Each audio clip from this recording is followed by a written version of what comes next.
say good morning, Belize, and good morning, and how are you this morning?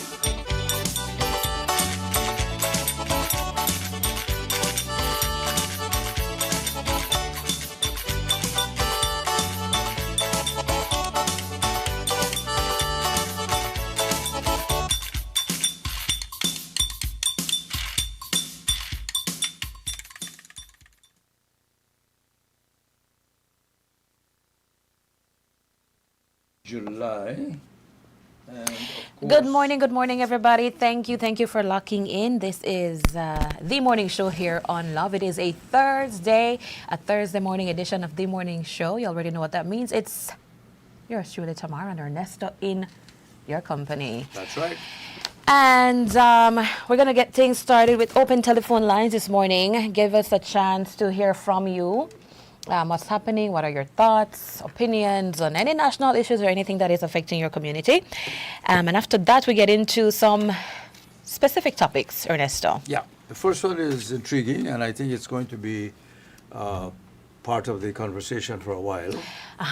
This has to do with the breaking the regulations deadlock. A report has come out talking mostly about campaign financing, how politicians get their money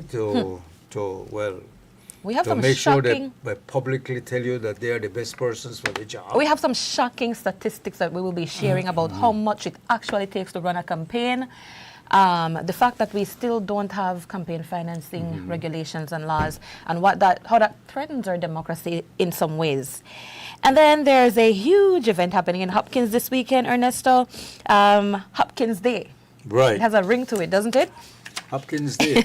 So we have the chairlady of Hopkins, and she's going to come in and talk to us about life in a Hopkins and what this big celebration means. And continuing with the celebration mode, we have the September celebrations coming up.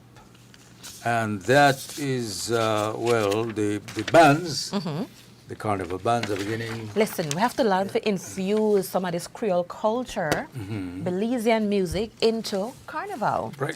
So we're going to talk a little bit about that. And Satim is going to be here with us as well. It's a huge topic, a lot to discuss when it comes to them, what it means to get get prior consent when it comes to activities happening in... Which is an issue that we know is occurring. Basically, the Mayans say, this is my land. If you want to do anything on it, you need to tell me. And we're having some issues with that, of course, because there's overlapping. It's not just the Mayans who said it, the court said it. The court said it. So we have to figure that out. The Mayans are on a court. Yes. All right, let's take a break. We'll be back. 53? No. Oh, yes, 53. 53 played in the Bolido. Right. I know most avid Bolido followers and buyers and fans, they already knew that. But for those who didn't know, 53 played, 5-3. Congrats to you if you won. Let's take the break. Open lines when we come back.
Yes, we're back. We're back. This is the morning show on a Thursday morning, and it's the 30th day of July. How many days in July? 31 days in 31. July.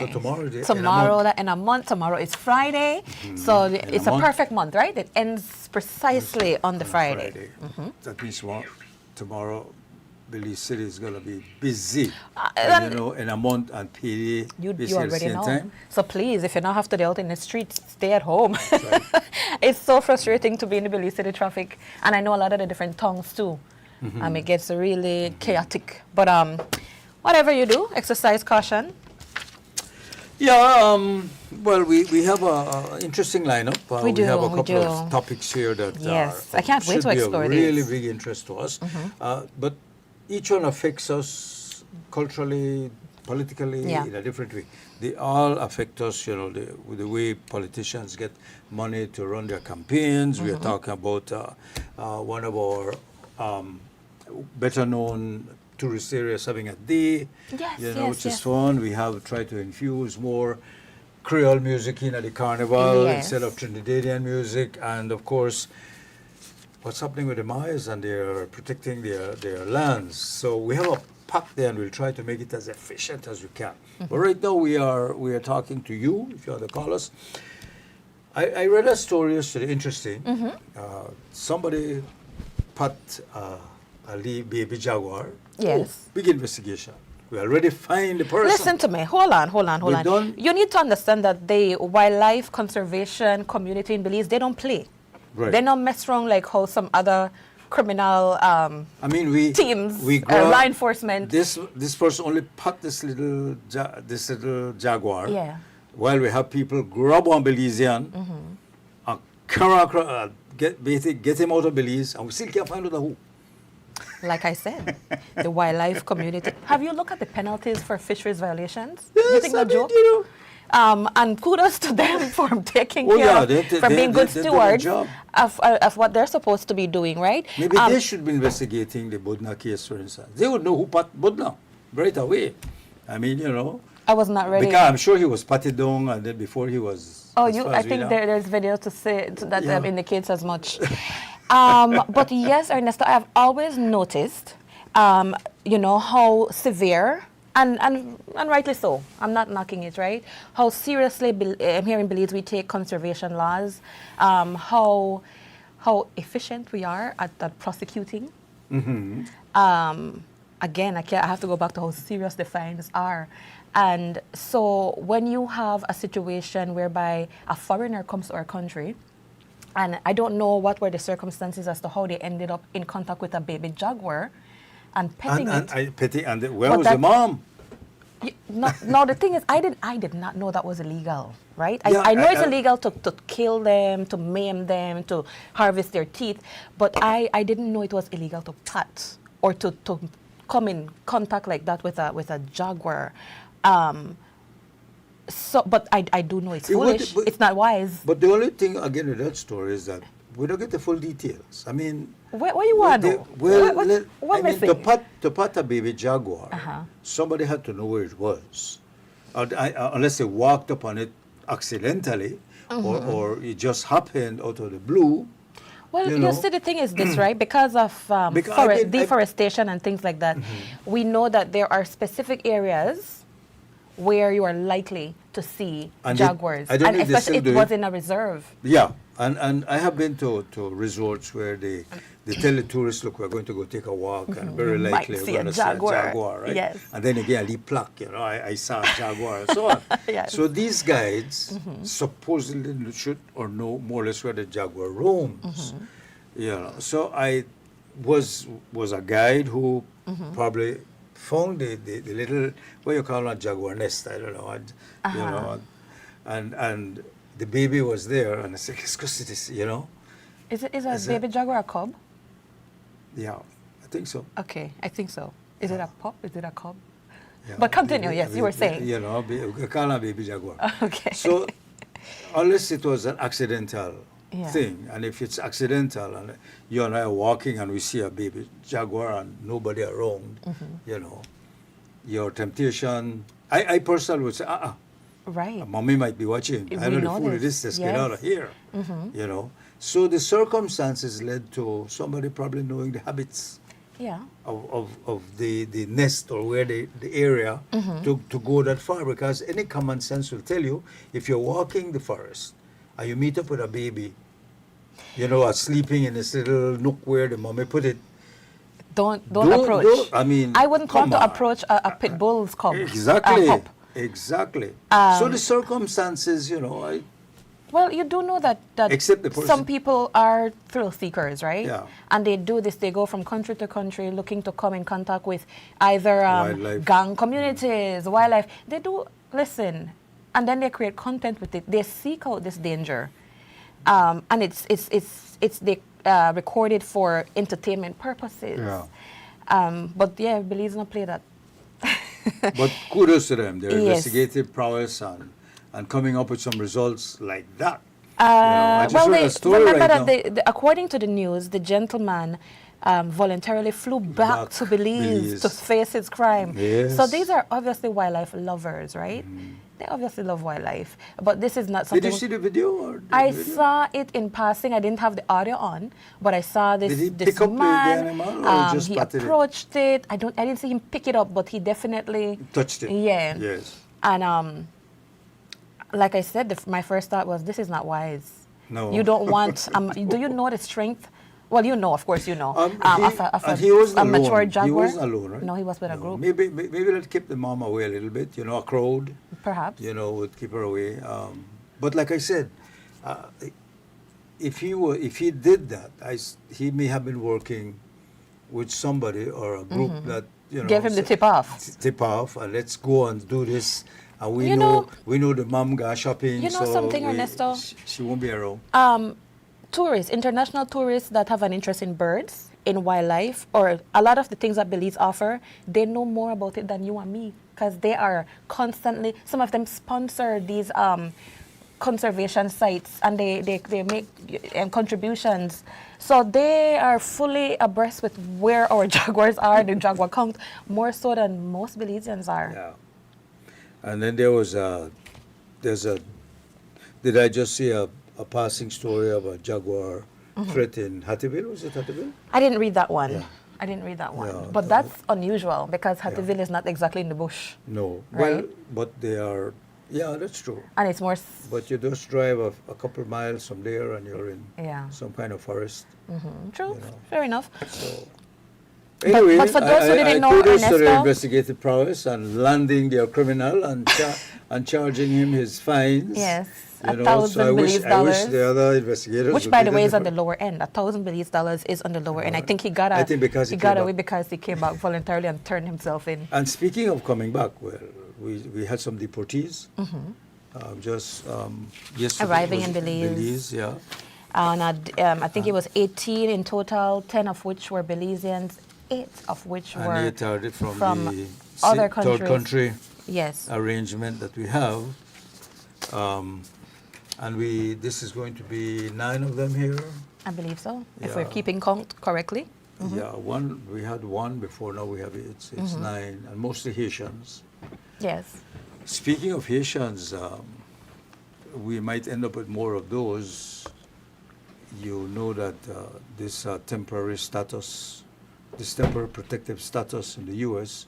has expired, Okay. and the thousands of Haitians are going to get caught in it Yeah, because they were in the U.S. seeking like asylum, and they were given permission. Now this was temporary permission to remain in the country, but it's gone into years, and obviously some of them They're being settled shipped down. out. Okay. They settled down in Made lives, yeah, families. families and jobs, and then they come and tell you, sorry, it's expired.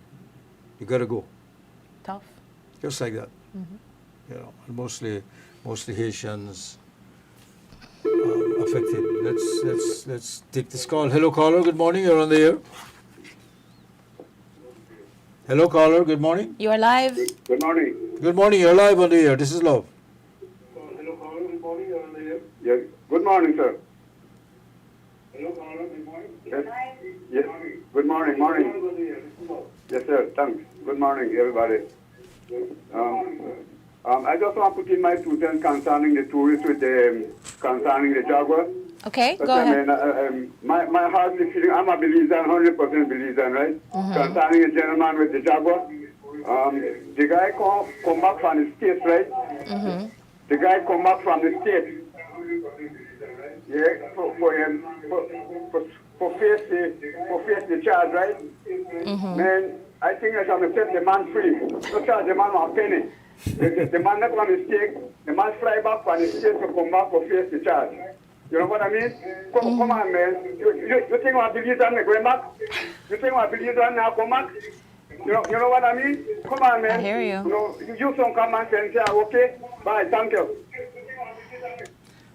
When you call us, listen to us on your device, your phone, not on the radio or TV, because the radio and TV have a delay, so you won't be speaking to us directly. You'll be speaking to your television, and that causes you to not hear us when we're talking to you, and causes a delay and causes you to hesitate. So keep that when in mind, speaking to right? You us, want to yeah. lower your TV all the way down to 0. Yeah. Or your radio, and listen to us through your phone. That's right. Put us on speaker That's if you right. have to. Yeah.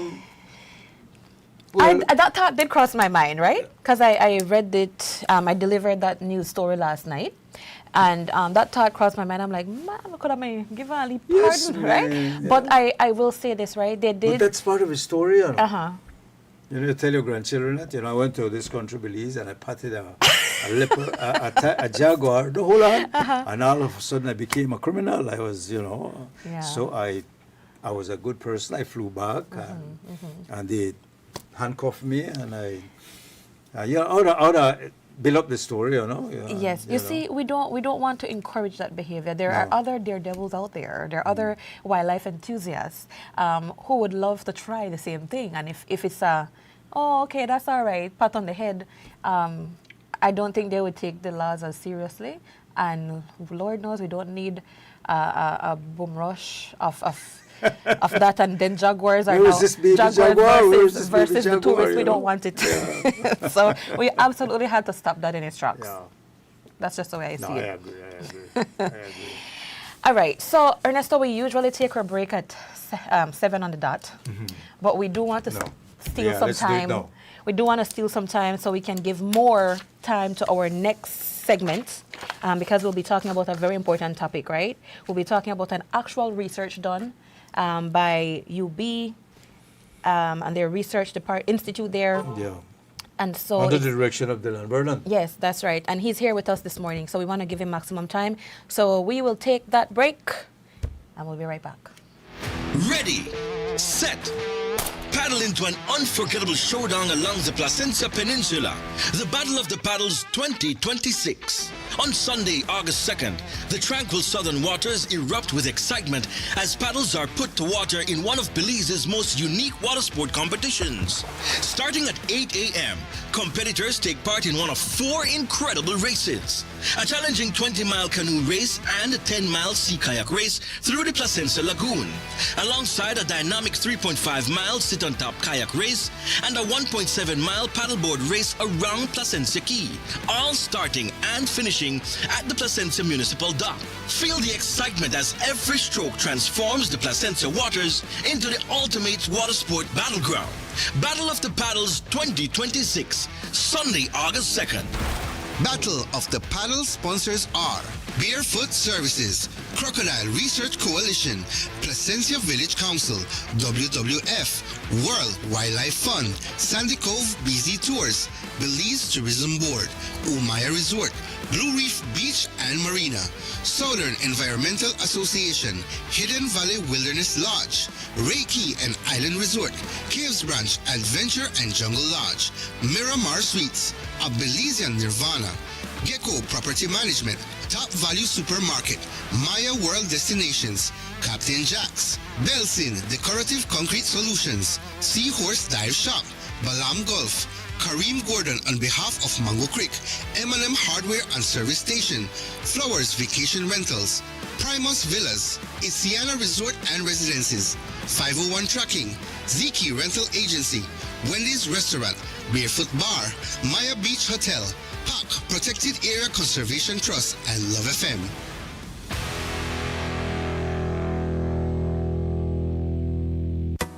Introducing GrowWatt, a global leader in distributed energy solutions.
Good morning, we're back and this is The Morning Show, live from our studios in Belize City. Ernesto here with Tamar, and we have a guest in studio. He's the Executive Director of Belpre and working out of UB.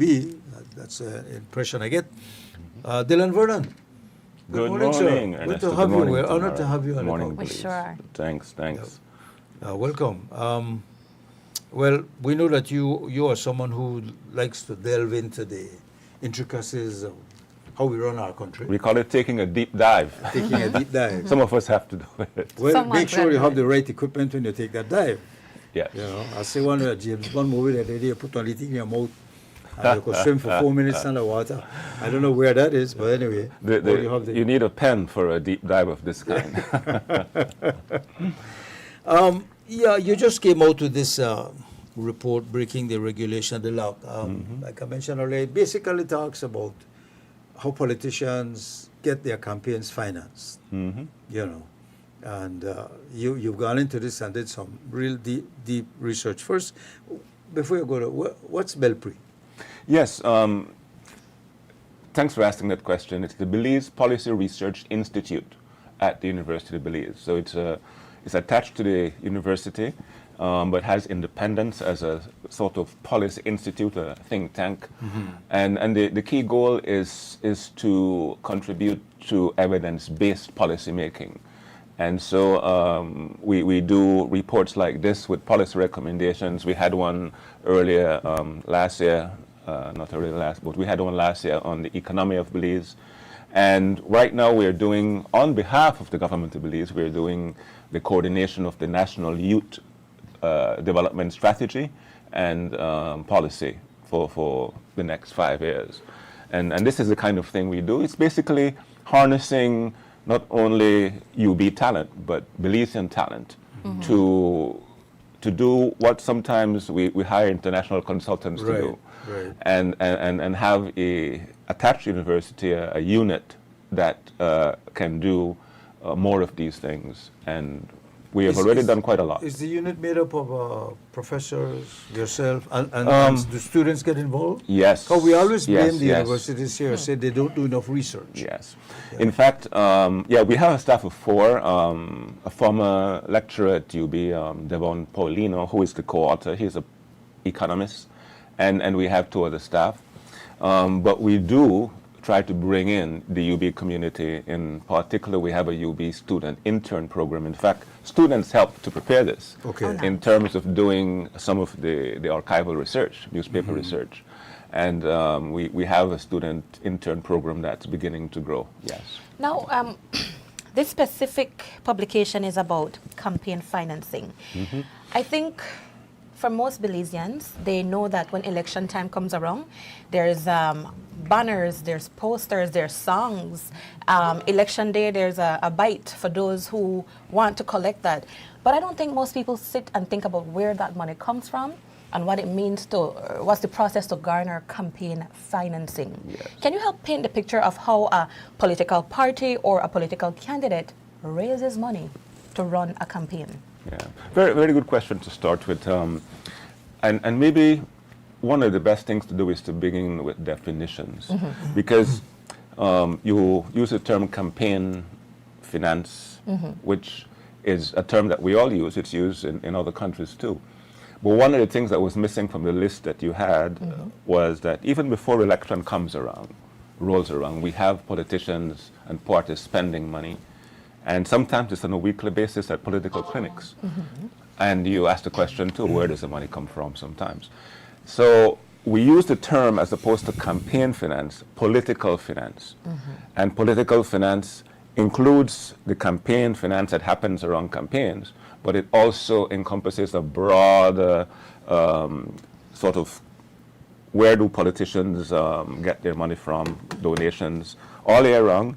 What expenses they have all year round, and so it's a broader term, and it's more fitting of our reality, because on a weekly basis, politicians do have to find funds to do those clinics, and that's political financing.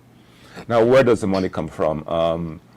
In this report, which was launched on Tuesday morning, presented to the Minister of Governance, Karim Musa, yesterday, will be presented to the Leader of the Opposition, the Prime Minister, soon, and to all social partners on the Senate. The report basically breaks it down into 3 areas. There's personal financing, and since independence, that has gone down from the highest to about the lowest. No politician to spend their own money again. That used to happen around independence before and after. That's gone down. What's gone up is private donations from companies and individuals who provide to either parties or candidates funds, and we won't get to the amounts yet, but those are just the three categories. And then we have what is also growing dangerously and most alarmingly is that public resources, people's own money, used by politicians and parties as political financing and campaign financing.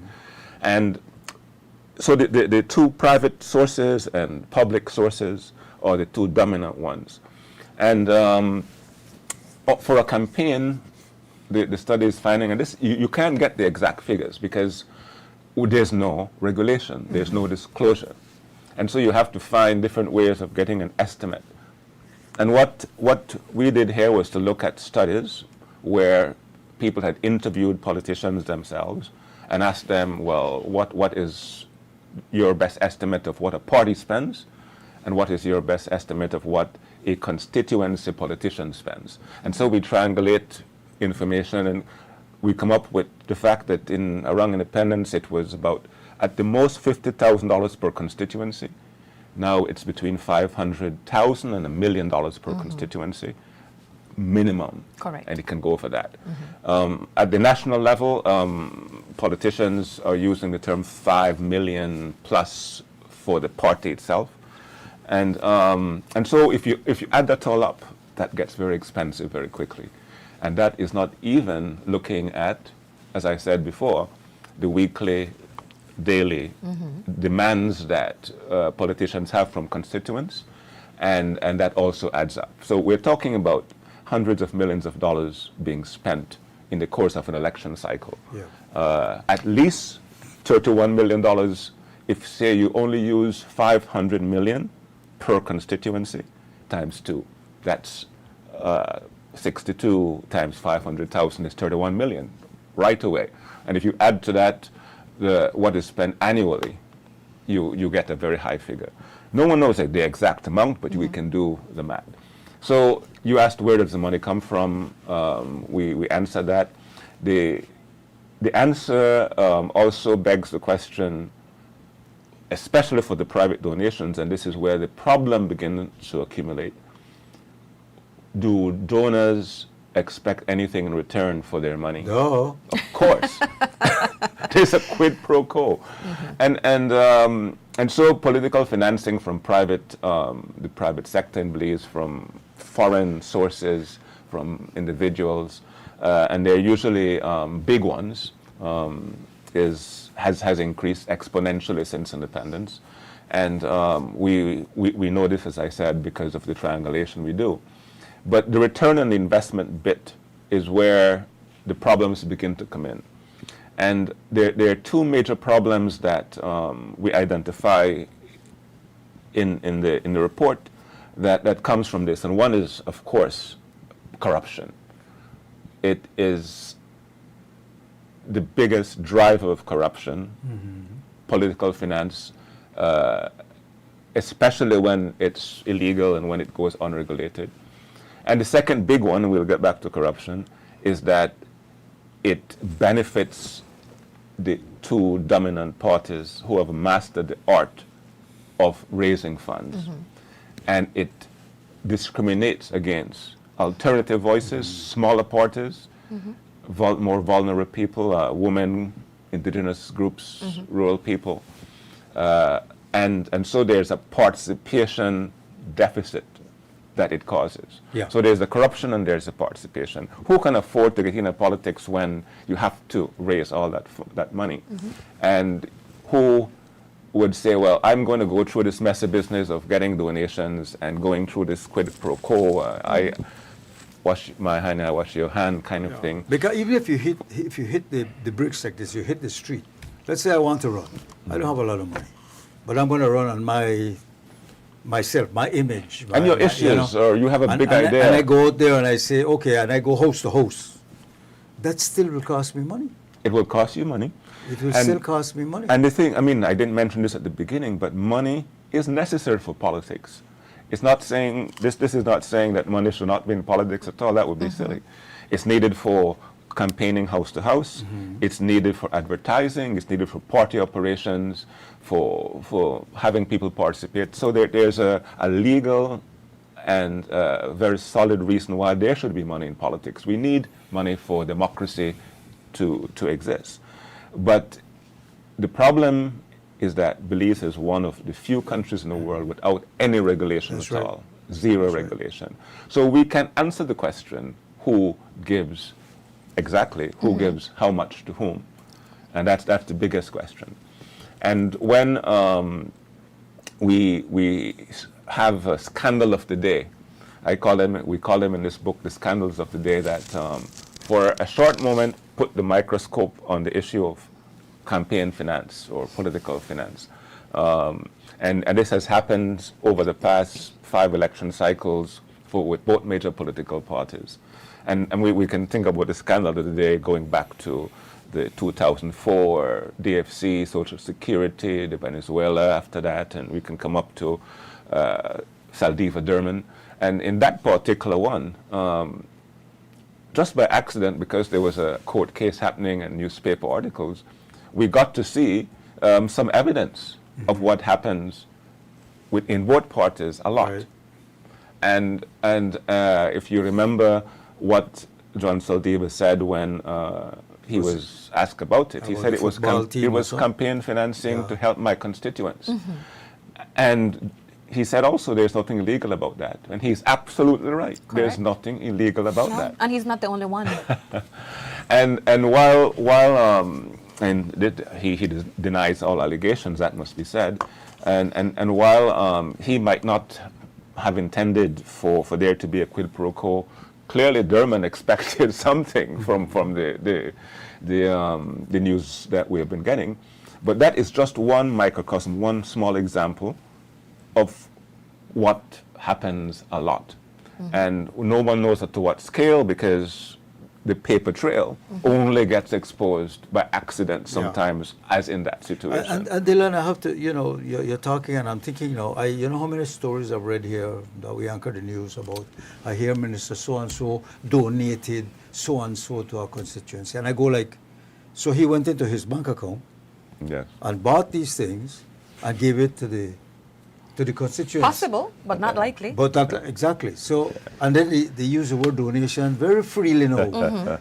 How can a minister, I'm paying his salary, Yeah. will donate something to me? Yeah. You know? There's And we as a population, now that you bring this out, Yeah. you start to think, you realize, wait, hold on. They're pulling the wool over my eye here. You know?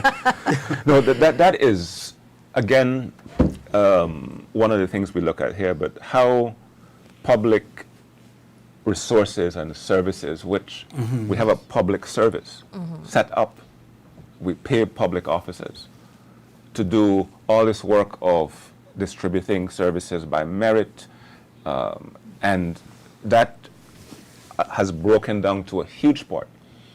And politicians over time, and this is not only with this government, we're going back to since independence, have devised ways to have control over deciding who gets what, more and more and more. And of course, you hear, I give Mr. So-and-so a house and I give Mr. So-and-so a land or a scholarship, and it's personalizing the transaction. That's right. And then people would say, oh, the minister gave me minister this, gave the me minister this, gave me minister. this. Now, that is now normal, that we don't even That's blink what I'm saying, sometimes. yeah. But the normalization of that is dangerous for many reasons, that the politicians, I'm using that generally, because maybe it's not every single one, but one would assume that most have to, because you have to compete. You have collective would responsibility. find the best way they can to use the resources that they have control over, or they can get from a colleague, to influence in their constituents votes in their favor. And there's this gray area that develops where what's the line between helping your constituents and expecting a vote in return. And what this recommends is we must have no minister, no representative distributing public resources. And the only exceptions would be the constituency stipend that They get every month, they right? get every month to Yeah. operate an office that is supposed to then Social give assistant. information to their constituents and have them share with them issues to take to the House for policy. But that has become what? It's become a distribution center. The politician is a sort of welfare agent distributing goods and services. That's what, 20,000 a month or 20? It's I think it was the total was about, I have the figure in here, 2 million overall for the Okay. entire year for all of the constituents. Now, So- for so- most but They that- have that one access. is They have there. access to $2 million that they basically manipulate, and Right. and this is public money. But that has become more and more. In fact, it began to do so just after independence. A way for politicians to get funds to pay light bills and to pay school fees and different food and transportation costs, and so that's the what you call the anchor money for that. Yeah. But that has to be added on to, because the demand is much more than that. Yes. And so not only do you have private donations coming to politicians to run those clinics and to meet the demand, but public resources being targeted and used. What that does is it creates waste. It's not by merit most of the time. What that does is it makes the institutions are set up to do that. I mean, we have a human development ministry that gets very little money. That ministry should be the ministry They that want to does get that this. money. That's where the money should be going. And you do it on a merit-based, objective process. But we have gotten used to going to the politician now, and breaking it is going to be hard. But it also then sows corruption, because the trail of money is hard to follow. What about dependency?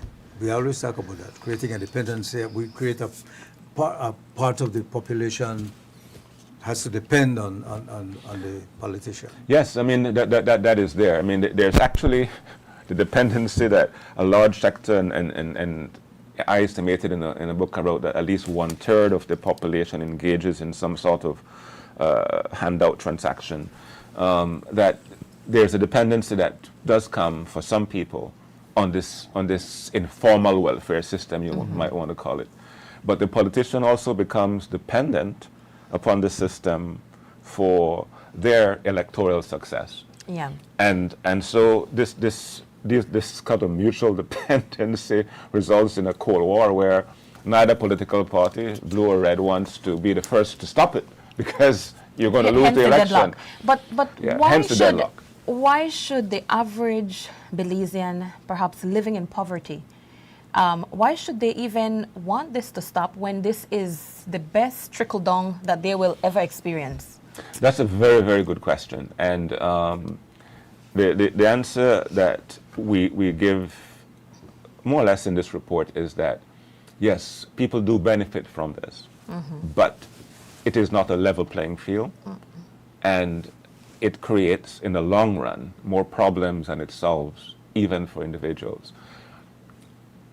All of us eventually would, I think collectively, we suffer as individuals and as a nation in the long run when public resources are not distributed by merit, when there are bloated contracts that go to friends or family, and there are kickbacks that come from that to individuals, parties, politicians. Because let's not, we look at campaign financing and look at the corruption bit and who benefits from that. But there's almost a growing understanding that politicians enter politics. We talk about money in politics. Because there's money in politics, politicians enter politics sometimes. Public service becomes income generation, sometimes more than the private sector for some people. For some, yes. And but to continue with your question, what does it mean for people? Also, when we see there's a police station with the roof leaking and it takes ages to fix, yet millions are being spent on campaigns or political finance. So what you decide to spend the money on becomes blatant that, there's something wrong there. But fixing the roof of the police station might not bring you that many votes. And there's then security issues that come along with that, so it does affect you. And I mean, the recent allegations about the procurement issues is also showing that there could be, if these are true, higher costs being paid for things that we could spend less money on. In other words, there's waste all around. We all eventually pay for it as a society. Individually, we spend more on things. We have to go to the minister for things we want as opposed to going through the system. Not the system.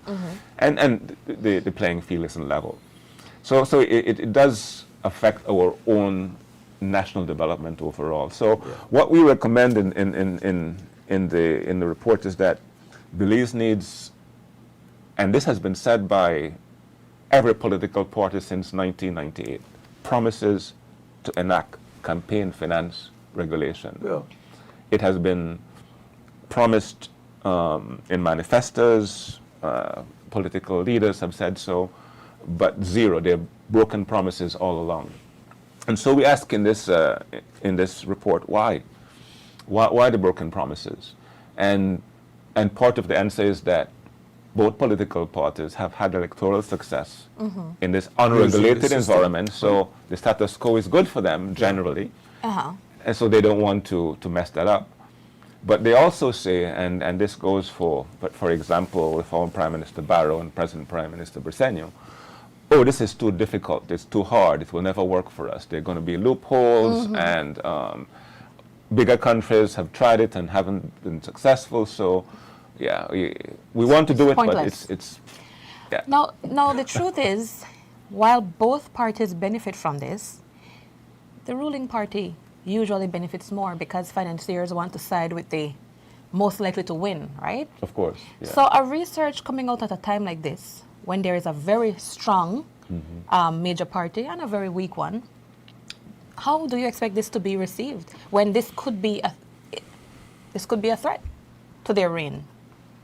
Well, first of all, they've all, and including the current party, I think the Blue Manifesto, Plan Belize, has had the most comprehensive set of recommendations on developing campaign finance regulation.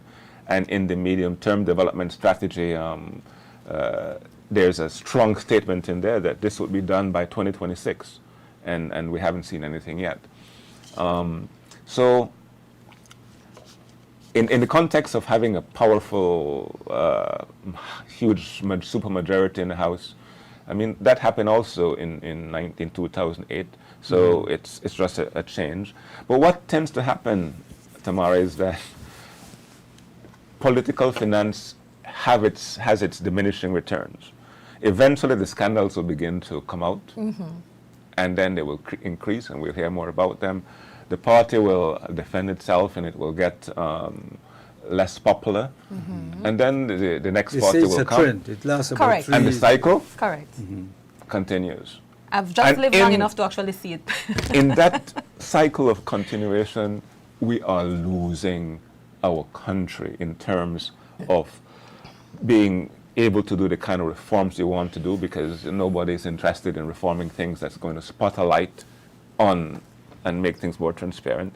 We lose because we can do things more effectively. We lose because of tax evasion, and we lose because we do not have the kind of public service set up that does what it's supposed to do in terms of human development in a way that is merit-based. And this is continuing. But Dylan, aren't we, like you say, we are our own enemy? Because I'm thinking of this, and the first thing... You mean the people?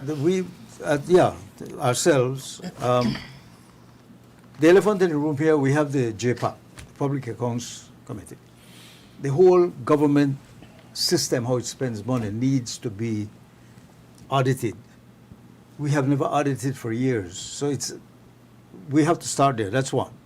We may try fix the procurement issue. Maybe we try to fix this. But the big boy, we still don't know how our money is being spent, on that side. Then we have with the constitution reform. I would think that I don't know how intimate you are with what has been recommended, Yeah. but I think this is one of them. Yeah. So where is the constitution reform moving? We should make a decision on that. Then this will fall into place. The next thing I think you recommend here is fixed election dates. Right. Which, how hard is it to do that? And again, it's something that has been recommended by both of the last, but the last 2 election cycles, it was recommended. Yes, Ernest. I mean, those are specific things that Yeah. it doesn't make it that difficult to change it. Mm-hmm.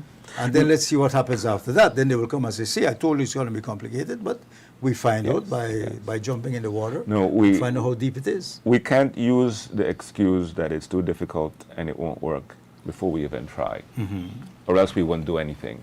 We won't try to strengthen procurement, for example. So I think we can put that one aside. Yeah. But in terms of recommendations, they are, in addition to constitutional amendments that would have fixed date for elections, we're saying have a shorter fixed campaign, let's say 2 months. And that's the only time you can campaign. What that does is decrease the number of money you need to spend in an election and increase perhaps more people participating because campaigns don't happen for this longer period. There is and one of the things we recommend here is that regulating political finance and the registration of political parties should be constitutional principles and guidelines so that we can then move to creating a standalone act for the regulation of political finance and political parties. And in that act would be limitations on contributions, and after a certain amount of contributions from companies or individuals, you have to publicly disclose. Parties have to keep track. On the spending side, that spending is decreased not only by having fixed campaign dates, but also by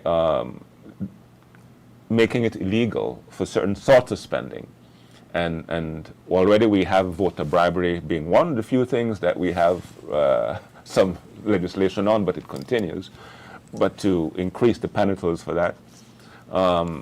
And there's the media cost of, and this goes to what you do.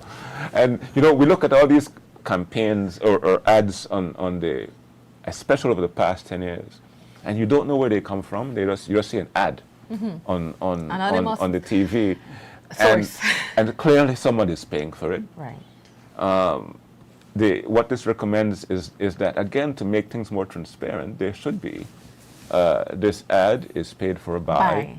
The way Facebook does it. Well, we kind of changed something a few years ago. We said it's political, we but say, we don't political announcement.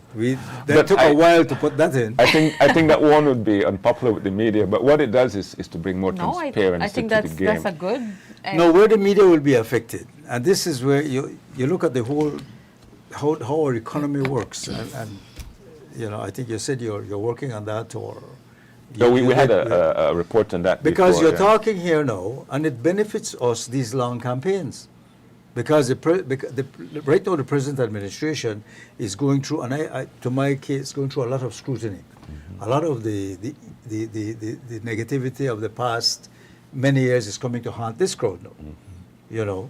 Kade came in to be different, so now we expect them to be different. So they are campaigning. Right now they are campaigning. If you say it's almost a 5-year campaign that increases, and that benefits the closer election. That benefits the media. It does. It does. It benefits the media. It does. And so one of the things we say is also that access to the media must be easier. Right now it's pay for play, is it called? We don't have a state media apparatus anymore.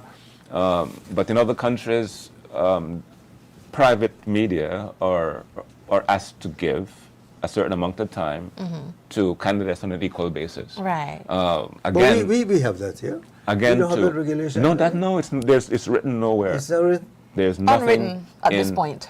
There's nothing in the Broadcasting Act or anything that talks about that.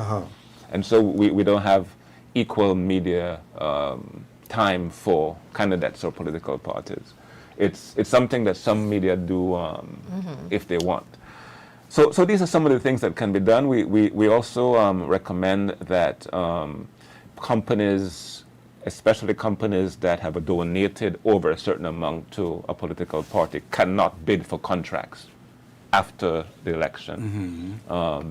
And that is to begin to get at this return on investment issue. Right. Now, people will say, Belpre, you're being idealistic. Dylan, you're being idealistic about having these recommendations that are hard to do, hard to implement. And our comeback is that we have to begin to mitigate the worst effects of unregulated political finance. We have to begin somewhere. You have people that say, boy, if you're not broke, don't fix it. But it's broke. No. I mean, if it's working, What- I mean, Working for who? it's not working. I'm thinking about this whole, limiting campaign and so on. That would seriously hurt a lot of media houses with their budget. It may, Yeah. but something has to replace it. Yes. You see, and that's where it gets. We have to look deeper. It's the same thing like with you say there are certain people No. need this trickle down effect. So the So how media do we would fix want that the status trickle-down? quo to remain the same. I beg to differ, right? Because you see, the way I see it is if the playing field becomes more level, we might have more candidates. You could make it up that way, understand? The demand might could increase for that. But we because, are out of time, right? So in Right. closing, In closing, I have to say that this basically puts in one book, one report, all that has been said about campaign financing and political financing in Belize over the past 30 years, proposals from people like Darrell Bradley, the Chamber of Commerce, and I cannot end by without thanking the University of Belize for supporting Belpre and helping to make this happen. And it's an example of your national university working for Belize. yes. I can't let you go before asking. You say you presented this now to the minister. We have had thousands of reports that end up on a shelf. I don't think they dust them anymore. You think this is going to happen to this report? I think there was going to be some attention on it for a while. But one of the strategies we've used is we have presented copies to the Belize network of NGOs, the Belize Chamber of Commerce and Industry, the National Trade Union Congress of Belize, and the community of churches, the social partners in the Senate. And they are in a process of developing and recommendations themselves on this issue. And so this comes at a good time, and this can be a sort of one of the blueprints, one of the sources of information for them to take it, because without that collective alliance, there will not be the action that we need. And Belpre is a research organization, less advocacy, but we have already spoken to the advocates, the big ones, to take it forward. We have tertiary institutions that have social studies classes or how we are governed. This should be reading at these schools for these young people coming up.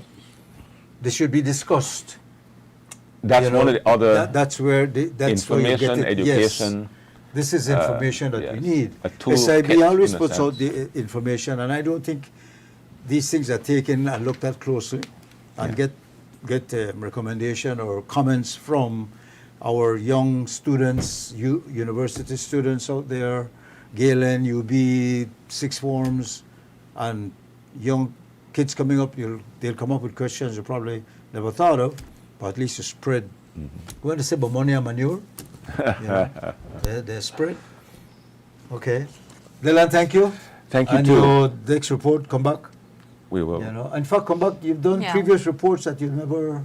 That This is one is true a little too. bit more, Yeah. And there's still a lot more to discuss Yeah, on this yes, topic, yes. which would be glad to get into Indeed, more indeed. in more detail. Thanks for having me, and read the report. It's available on the Belize Research, the Belpre website. Just type in Belpre, and it will direct you to the report. Yeah. All right. And there's a scan for scanning for the full report. What QR about code. paper copy? And We're getting them printed. Okay. We have only a few available for the key stakeholders now, but we're getting some printed. We'll be sharing them. They're having a book fair in Belmopan next weekend. You Yeah. should make sure it's there. We also do a broken down version, 4 pages. What is in here is broken down into Yeah. 4 nice. pages. Summarizes I and like that. I simplifies. like that one. Yeah, you can have that one. Thank you. Folks, thank you for being with us. Dylan, enjoy your rest of the day. I will be back right here on the morning show. Don't go away. Good morning, Belize. A moderate and relatively moist easterly airflow prevails. The 24-hour forecast, the Belize and her coastal waters, calls for sunny skies today with a few cloudy spells, and high temperatures are expected to reach 89 degrees Fahrenheit along the coast, to 94 inland, and 82 over the mountains. Tonight, the skies will be partly cloudy, with low temperatures of 82 along coast, to 74 inland and 68 in the higher elevation. Showers or thunderstorms will be isolated. The wind will blow from the east at 10 to 20 knots and the sea state will be choppy. A high tide will occur at 10:09 a.m., a low at 5:23 this evening, another high at 11:18 tonight, and a low at 4:44 a.m. The sun rose at 5:20 and will set at 6:26. The moon set at 19:06 this morning and will rise at 7:23 tonight. The outlook for Friday and Friday night is for partly cloudy skies, becoming cloudy at times, along with a few morning showers or isolated thunderstorms developing mainly along the coast and over southern areas, then gradually decreasing by afternoon. In the sargassum forecast, there is a high chance that more sargassum mats could impact beaches, especially over the northern half of the country during the next few days. And in the tropical weather outlook, no tropical cyclone formation is expected over or near Belize and her coastal waters during the next 48 hours. And with that, we conclude your morning forecast that was prepared here at the National Meteorological Service. Pelican is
Welcome back, everybody. Welcome back. Yes, this is the morning show, starting off the show today with a bang, right? Yeah, I would say so.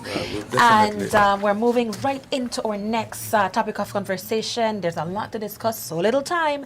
And this one is particularly relevant because I'm sure we've all seen it on the news. We've heard about Yeah, Satim. we've been talking about this for a We've while. heard words like FPIC. And now today we're going to get a little bit more information into what Satim, FPIC, what all of these words mean, and kind of get a little bit more education on that. So we want to welcome our guests to the studios. We have Afeni Vasquez. Hello. And we have Tom Palmer. Good morning. Afeni is a communications specialist with Satim, and Tom Palmer, he is a project officer with Satim. Welcome. Thank you for having you. us. Thank you. If somebody came up to you, had absolutely no idea what Satim is, how would you explain it? How would you Well, say it in 2 words? In 2 words. So Satim is a grassroots NGO located in the beautiful district of Toledo. What do you mean by grassroots? So basically, it's an organization that was established in the 1900s, dating way back from there, by 5 communities that believed in land rights and human rights, because that's what we're advocates of, that believed in just establishing the voices of the people, and that's what basically And these created 5 communities Satim today. were where? So we have, So they border the Sarstoon yeah, they border the National Park. Sartoon, yeah. And so So these the- were, I would say, Mayan communities. Yeah, Mayan indigenous communities, Okay. yes, they were. and one Garifuna And one community too. Garifuna community, which is Okay. Barranco. Yes, sir. Okay. So currently, Satim, like I said, is an NGO that advocates for the indigenous communities of southern Belize.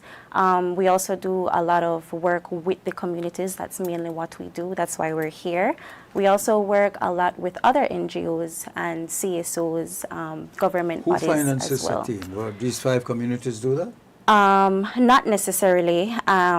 Satim is just an organization that works with the communities, but the project that we're here to talk about is our FPIC project, which is the Free, Prior and Informed Consent project that is funded by the Which European affects Union. these 5 communities? And all other communities as well. So yes. it's gone beyond that now. It's gone beyond that. So these original 5 communities are still together? They're still collaborating and agreeing? Yes, we're still collaborating with them as well as working with other How many communities are there in all?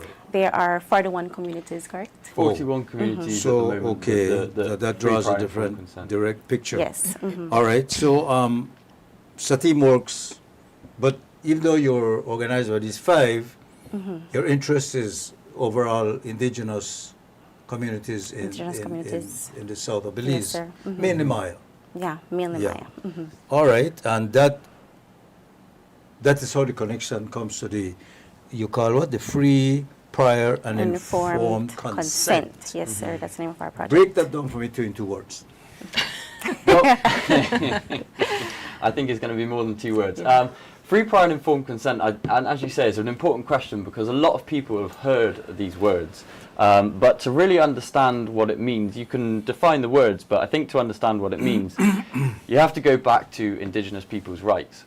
So indigenous people have the right to land and resources, land that they have traditionally occupied and used. And they also have the right to maintain their political institutions, which we tend to just call the customary decision-making processes.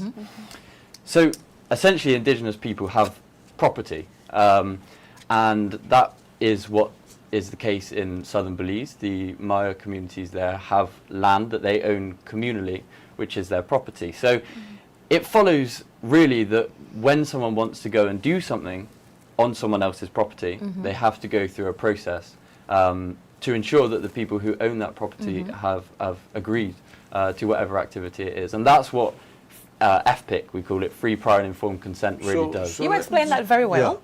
And it sounds simple enough. So where does the dispute come in? Which dispute are you talking about? Well, because there's been some court battles, there's been some disagreement as to, whether prior informed consent was given on certain issues. Okay, well, you had 5 communities to start with, but you have 40 odd. So somewhere along, that 5 did not communicate fully with the other 35 or whatever.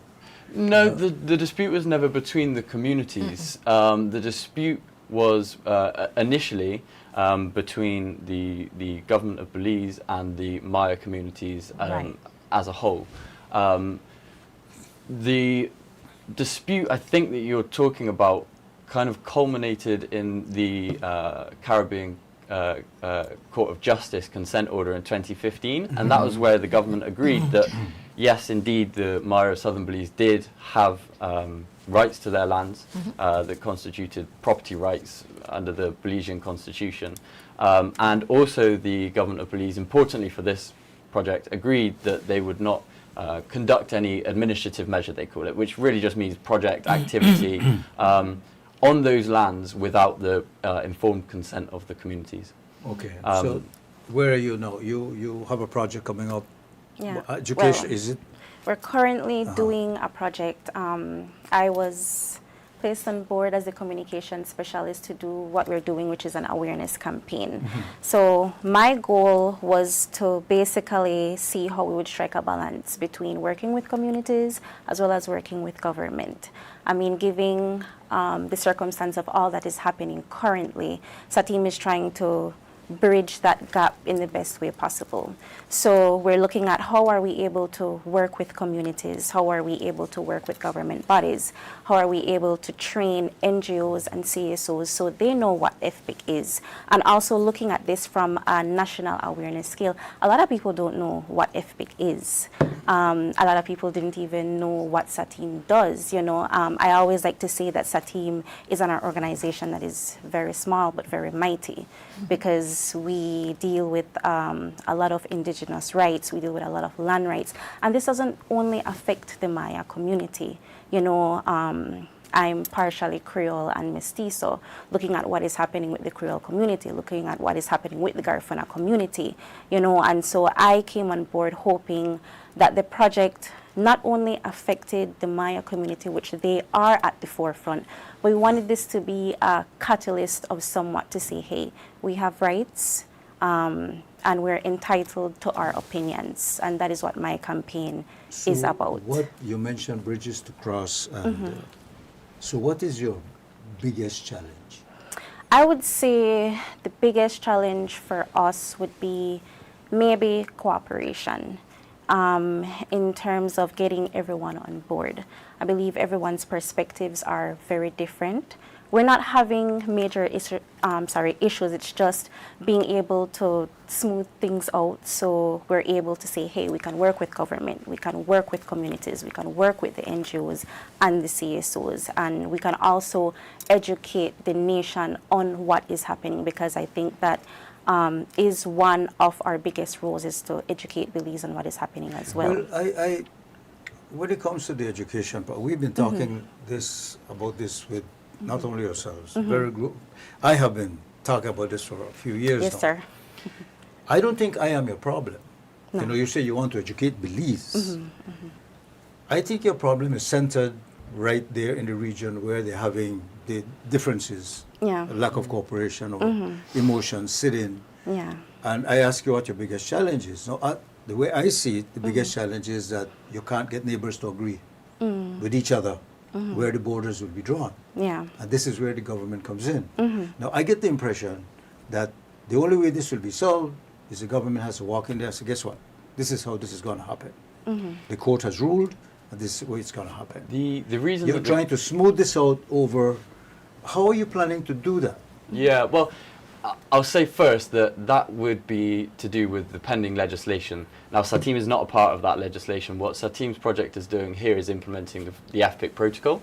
We're not part of the decisions around how the government will identify and protect indigenous people's rights. I will say the government cannot just walk in there and decide what's going to happen. The reason for that is that the indigenous people's rights are such that they must have a say over how their lands and resources are identified and protected.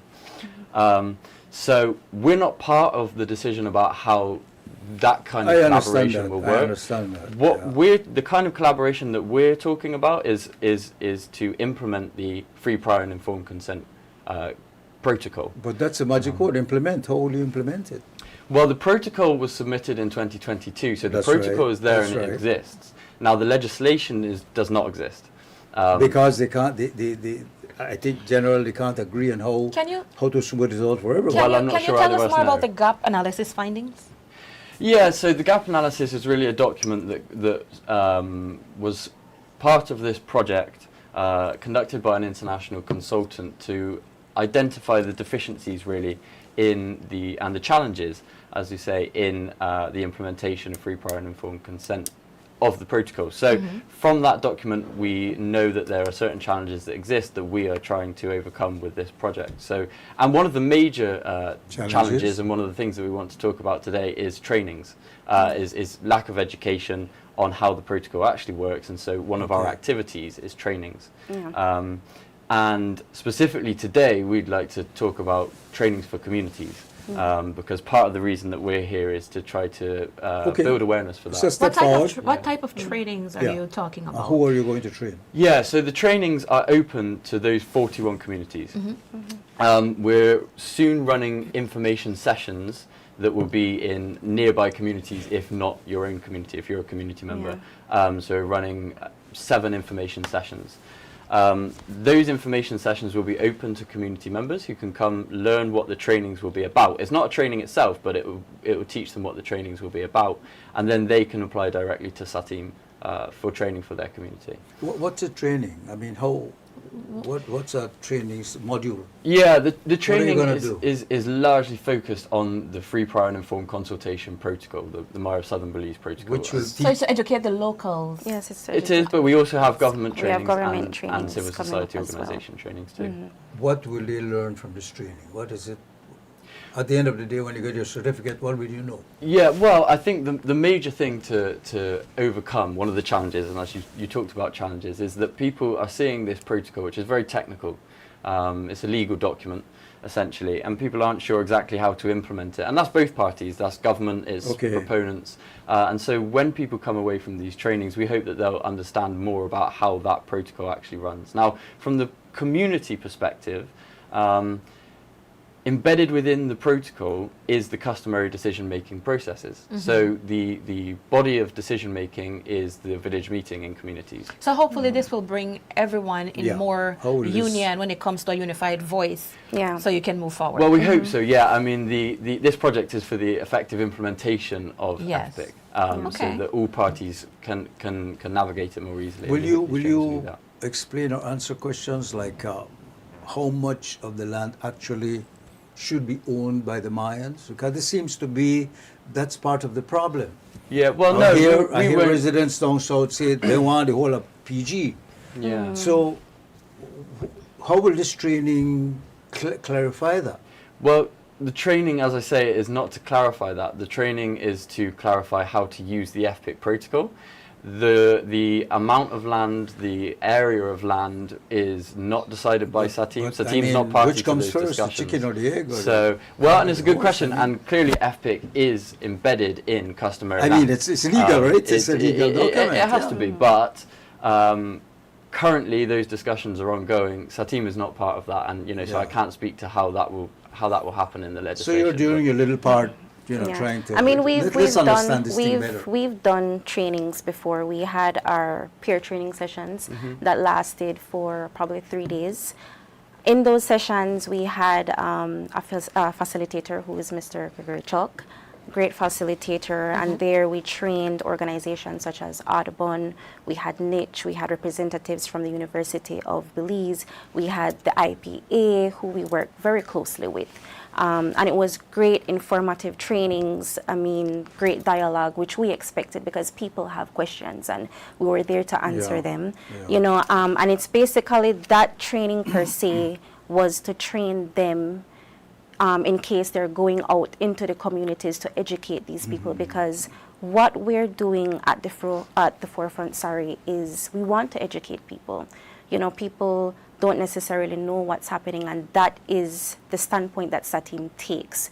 We're not really included in all the legalities, but we're here to just take a stand. Understand what it is. Yes, understand what it is and to educate. That's what we're doing. That's our job. I always say this, that you can only educate the people if they want to be educated. Yes, sir, that's right. So these training sessions where are they going to be held? And you said if they want to come. Yeah. I mean, if they don't come, Yeah. I mean, Well, we can't force anyone. We no, can't. that's right. Yeah. Well, the training sessions will be. what is the defined mood by like? What is the mood in the villages? And are they saying, look, we don't understand, we want to know more?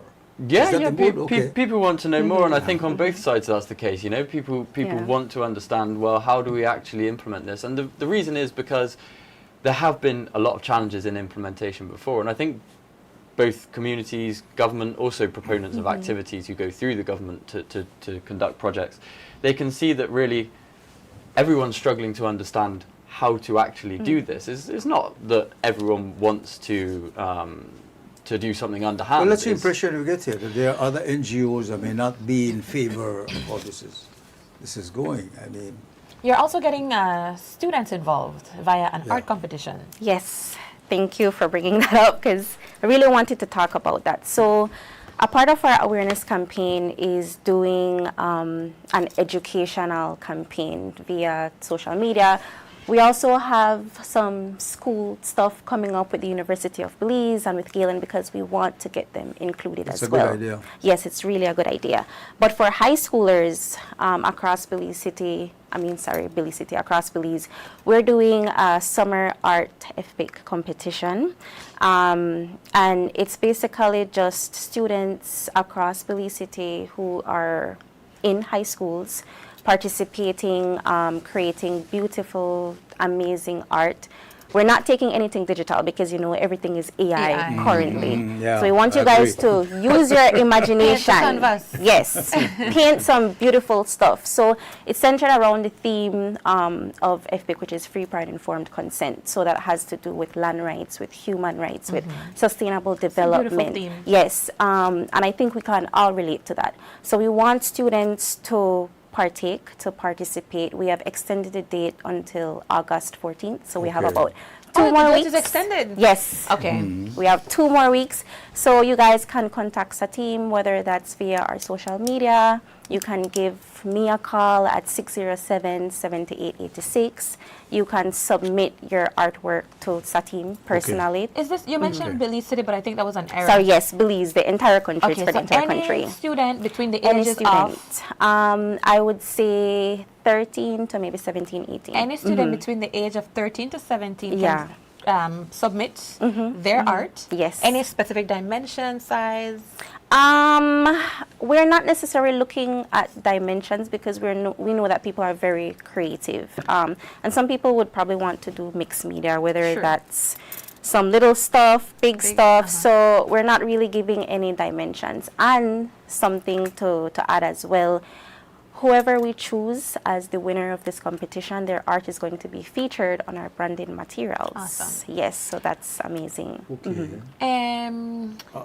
Does it have to be paint? Can it be sketch? Any? It can be art paint, form? it can be sketched, it can be Canva, it can even be pencil art. We just don't want anything digital because AI is taking over currently, so That's no one way AI. to deal with that. Yes, so yes. Okay, maybe I can help clarify something here, just to make sure. Satim, your objective here is just to educate as many people as you can on the FPIC.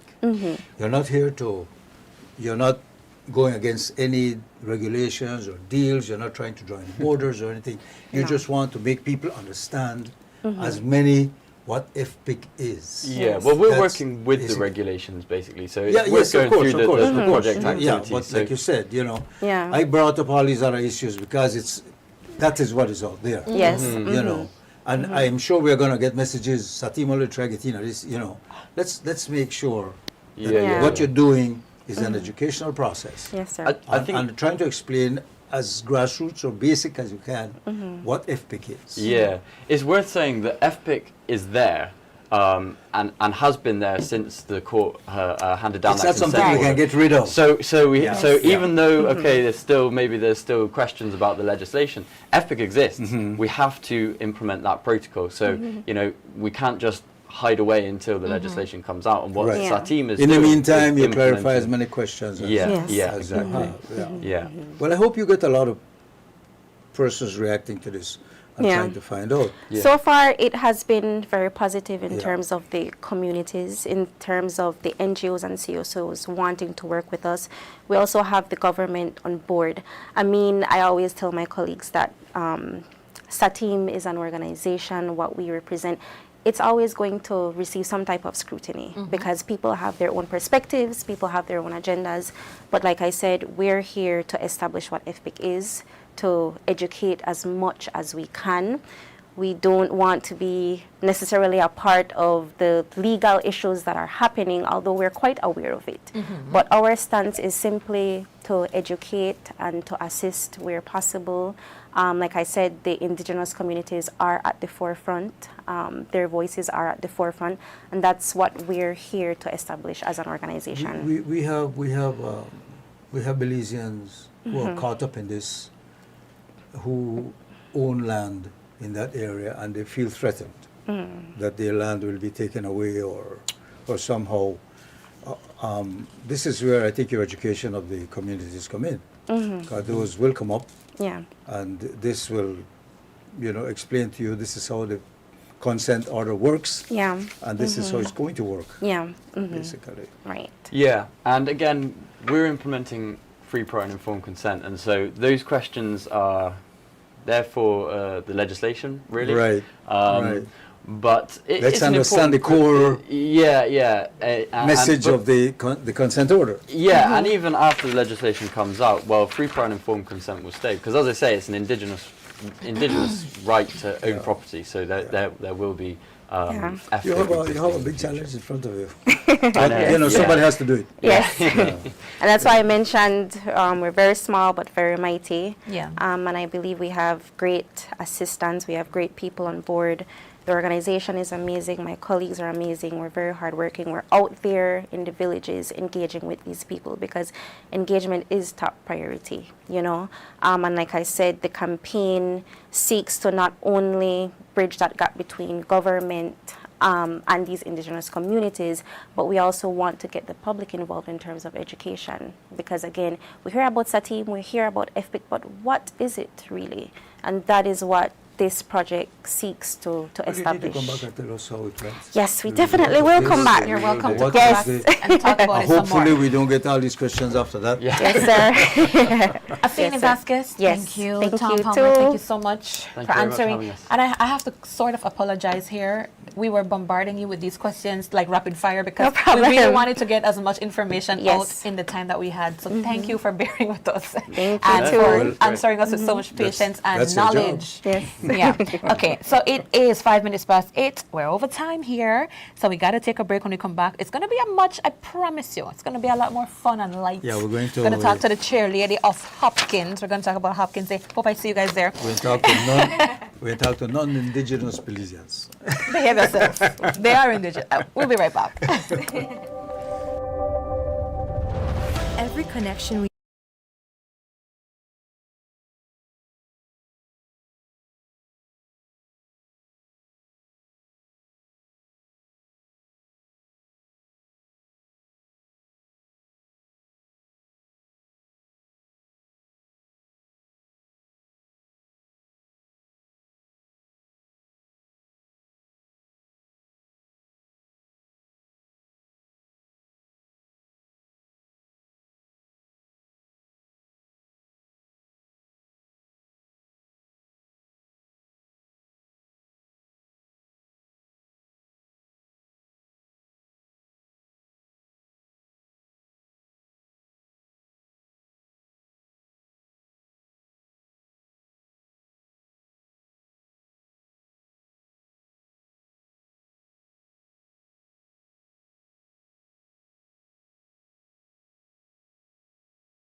Welcome back, everybody. This is the morning show, moving along really at a brisk pace. My brain kind of swell But for already some with reason, so much I feel like we're information. more in vacation mode right now. Like, No, all we the did. serious things are out the way, and now it's time to We're relax not a going to little worry bit. how the politicians spend the money, you know. No. We're not worry about who own land rights. Not right now. No. Not for the We next, be real believers. not for the next 20 minutes at least. So we have with us in studios none other than the chair lady of Hopkins Village, Miss Ella Carr. Good morning. And she's brought two counselors along with her, Jamar Agustin. Give a leeway so they know who you, Mr. Jamar, and Andre Diego. Good morning and welcome. Good morning. Greetings from Belize City. Good morning, good morning. Oh my gosh. Now why would this job? Now Hopkins is one of those special havens. I'll interrupt you. I like the first question. Uh-huh. Discuss life in Hopkins. No, I want to hear about what it's like to be born in Hopkins. Oh, okay. Right? So we're going to take it all the way there. All What is of it it like born being in a Hopkins gal or a Hopkinian. Hopkins boy? What do they call it? Hopkinian? Hopkins now. Hopkins. Hopkins now. Hopkins. Okay. Yes. Yeah. So tell us, what's so special about living in Hopkins? The people, of course, our beautiful community, our Garifuna culture. You know, everything is beautiful about Hopkins. The food. Tamar, I love the food. Guilty. But just tell us more, you know, every single community in Belize has their own essence, you know, their own culture, identity. But people who go to Hopkins tend to want to go back over and over. There's something there about the community, the environment. So, you know, walk us through a day in Hopkins. You wake up in the morning. I guess if you live close enough to the beach, you can hear the beautiful Caribbean Sea. So tell us about life in Hopkins, a day in Hopkins. Well, as you enter Hopkins, you feel like you're at home, right? The beautiful beach, like how you said, Mr. Mar. Yes. The people, they're so welcoming. The food is authentic, fresh food. And you could go to each and every yard and everybody will welcome you. Really? Yes, of course, of course. No, nobody stole me or something. No, nobody not stole you. So this yes. Feisty looking boy they're doing on my front yard. Only thing where stone in do that a mango, stone mango. People love stone. Because you're supposed to go harvest some mangoes right down the road. Yeah. Plenty mango. Yes. So we got plenty mango down there. Yes. So you have a Hopkins Day. Yes, we're gearing up and getting ready to celebrate Hopkins Day. Hopkins is celebrating its day, gonna be 83 years old. Yes, Hopkins gonna be 83 years old, established in 1941. By who? You remember? It was a priest, the name Hopkins from a priest, his name is John Hopkins. From where? Yes. He was a Catholic priest. English, yes, yes. He has the descendants in Hopkins? Yeah, I know you're a priest. I don't know much about the history if you have any descendants there, but the name is, yes. Hopkins used to be Newton. Yeah, Newton. And then after Hurricane Hattie, everyone migrated to that side of Hopkins that we call Hopkins today. Yes, so now we are celebrating Hopkins Day, and we are celebrating our culture, our heritage, and our people. You know, everything about Hopkins is so unique. Sound like you need more than a day. Yes, well, we could say we're celebrating Hopkins Week. Yes, and we've been busy for the entire week doing a lot of cleanups.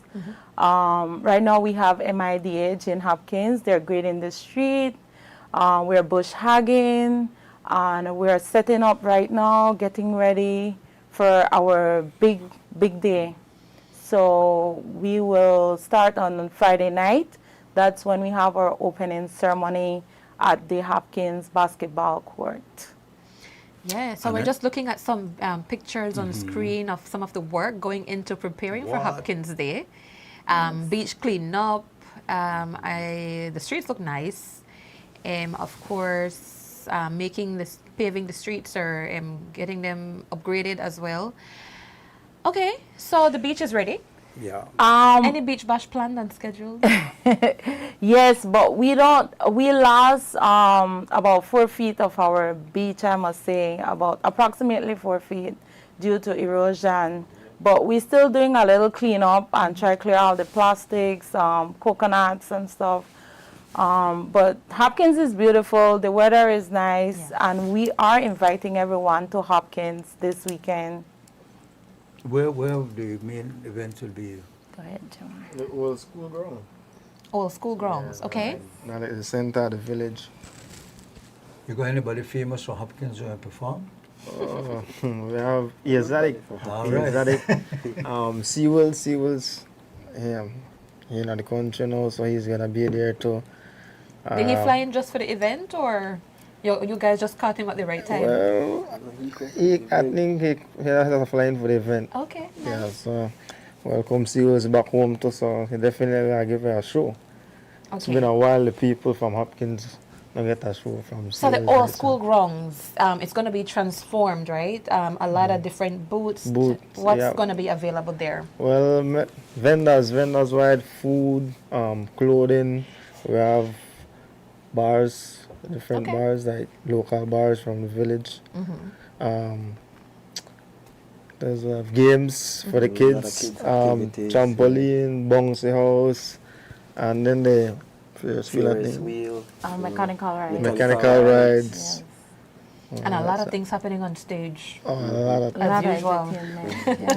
Yep. So we have a mega lineup.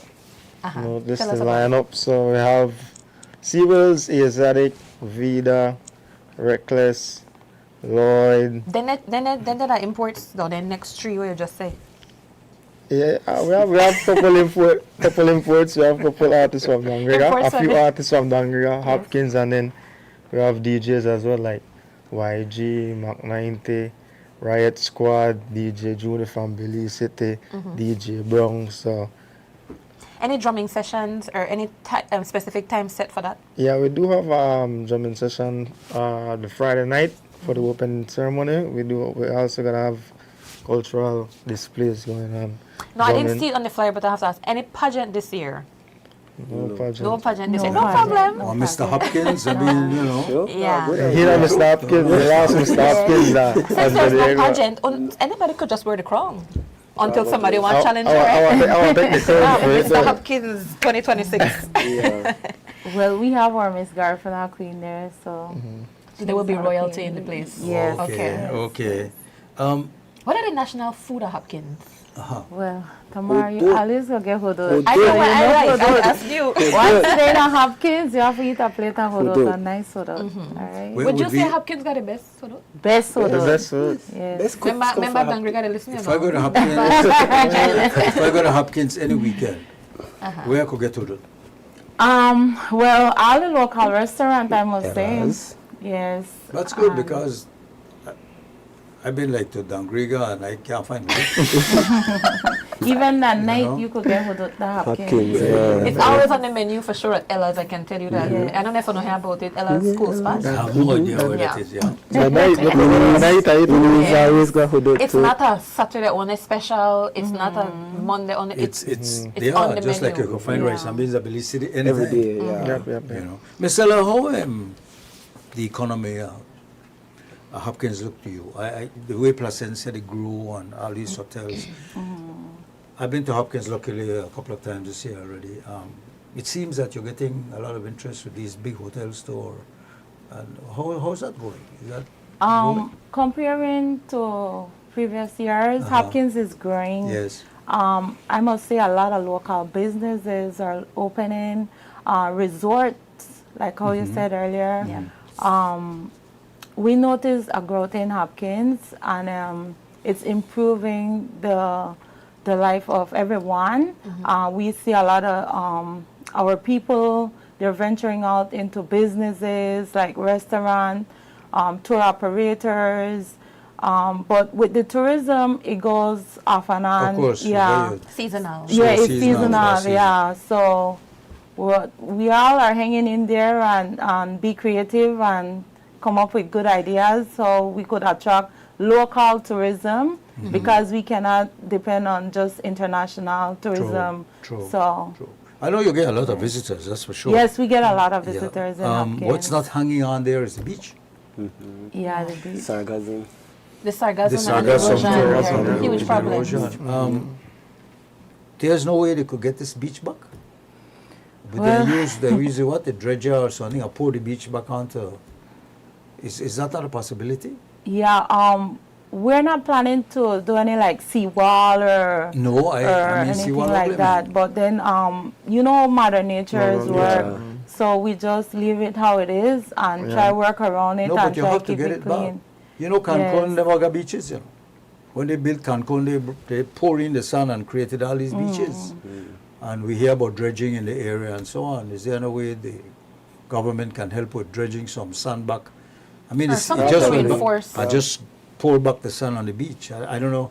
I'm just talking for somebody who has no idea how this The works. way you work with the sargassum, you usually build back yourself. Yeah, be back. Like sometimes, a rough day, all day, by the morning you get up, the beach is Yeah, the back. bill, we the sleep Yeah, and the bill beach, right the back. bill by Yeah, itself. yeah, So bill by we were itself, surprised, like, you get up this morning, like, we put all the sargassum gone. It just gone somewhere. Yeah. So No, like, but you say they we lose can't some on the fight it. beachfront. So normally the sun just basically just go farther up. Uh-huh. You not go nowhere far. So when we get a strong wind, we come back, it just push back all the sun to the beach and we get back beach. Serious? It happened, Mother Nature. So Yeah. they got times we fight No, but it. I think I heard that you're losing the beach. You don't Yeah, lose like we're 4 feet losing again. and then it rebuild back. Then it rebuild Then it back. comes back. Right now the sun are coming back and the beach Okay. is building back. So Okay. yeah, but then the to other me, thing we is lose it more than it build back though. Yeah, To so me, we it's, do, over time it's still Yep. receding. Need some help. yeah, but we still need help. The council need help because we short of equipment. We need like tractors, trailers.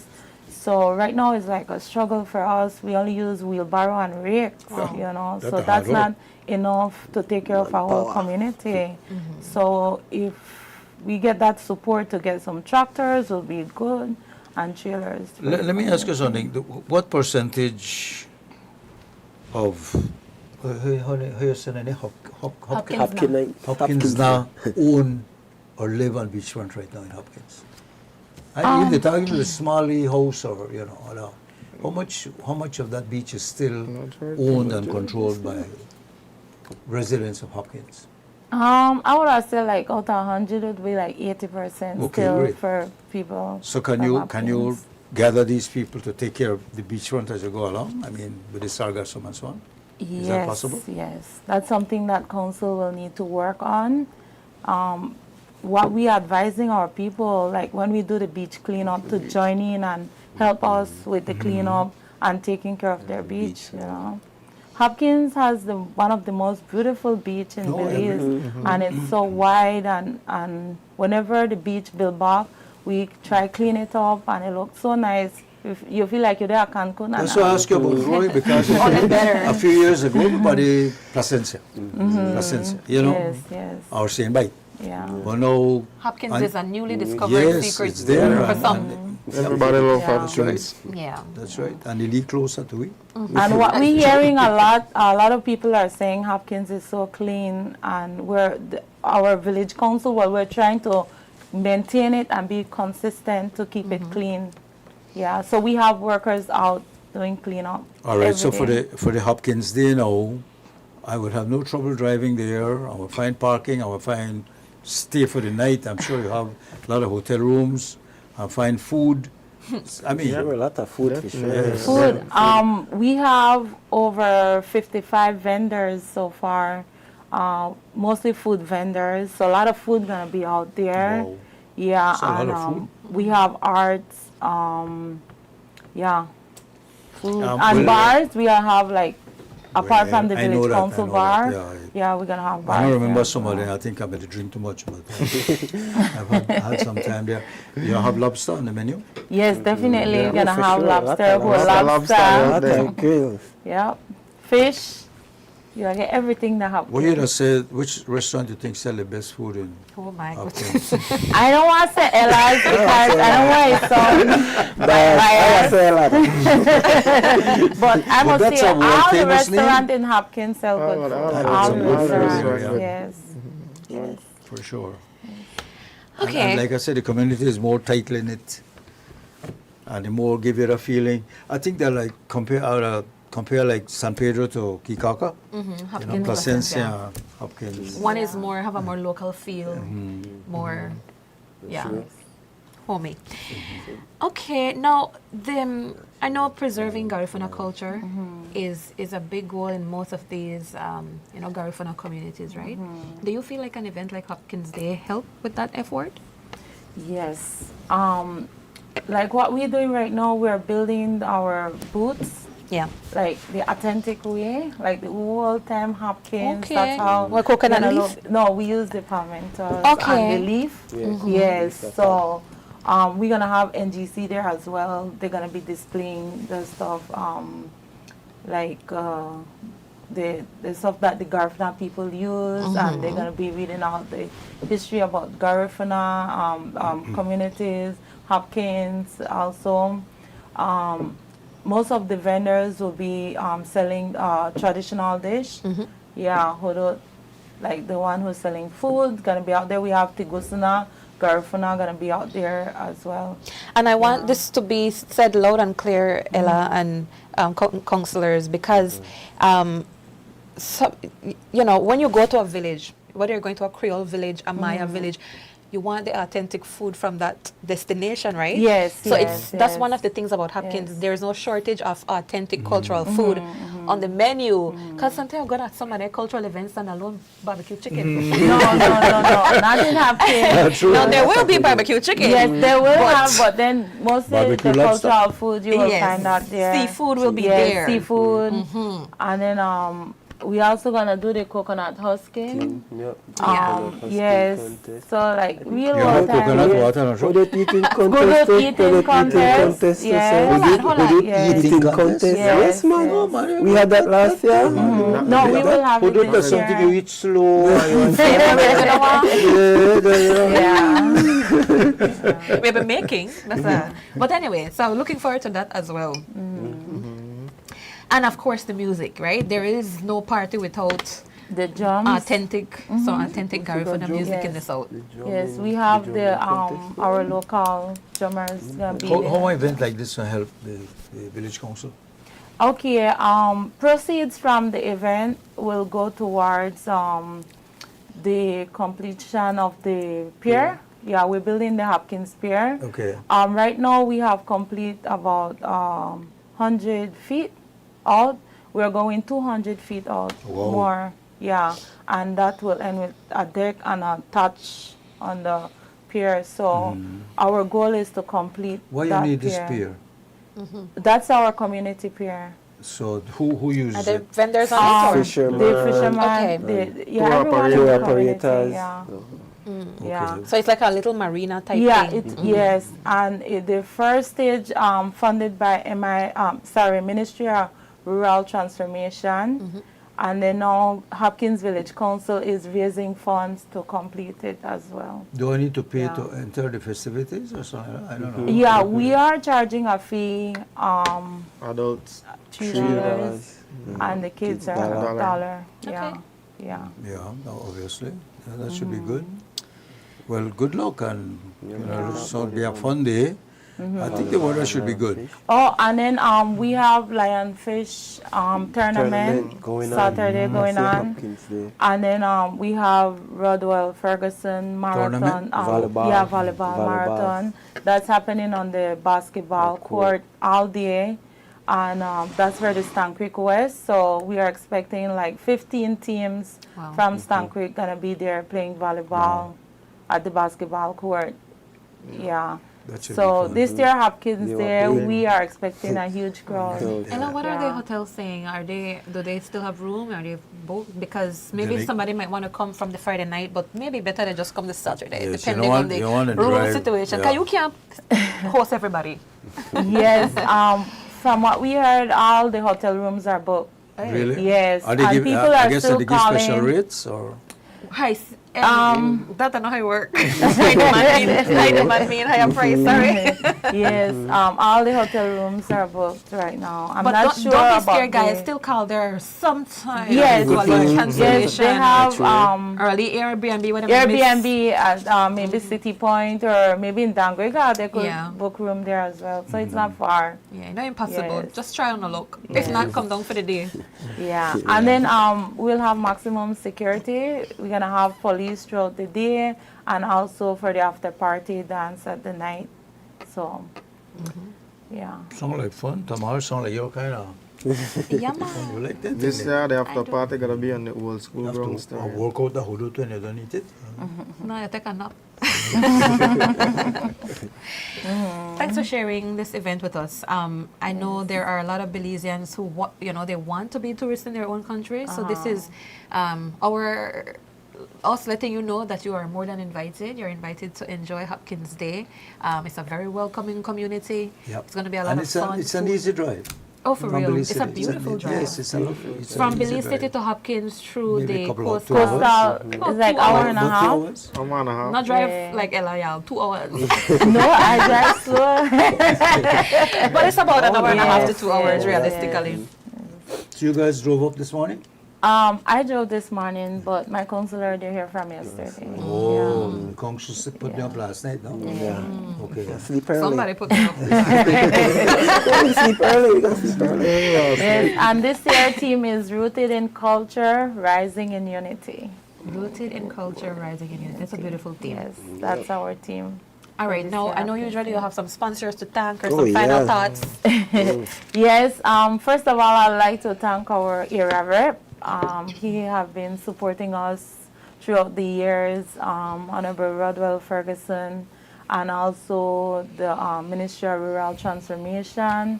And I must shout out all our supporters who always been supporting the village council, the stakeholders in the community, businesses, like example Hamanasi Resort. They have been supporting us with the village cleanup. Coconut Row Resort, Hopkins Bay, Sierra Del Mar. Yeah, and we are doing a lot in the community. I share some photos with you guys. We are planning to do more, and if we get more of the businesses to come and support us, even with the some of our projects, because we have a lot of projects that we are working on. Right now we have vendor stalls that we recently built. That's on the basketball court. So we're going to do the inauguration for that this weekend, Friday night. And also we have our the public bathrooms. We are rehabilitating all the bathrooms, also the basketball court. We have planned to resurface the basketball court and also build a multi-purpose building over the basketball court. That's in the making, so that will be our long-term goal. And also the football field. So with this council, we have a vision for our community, and we want to see a lot more get Thank done. you. But we need everyone to support the Hopkins come to Village Hopkins Day. Council. Yeah. Yes. Support. So we're gonna have a box that we're gonna circulate, so everyone could drop a lead dollar. Yeah. Drop a lead dollar in the box towards the project for the village council. Yes. All right. Thanks again for coming. Yes.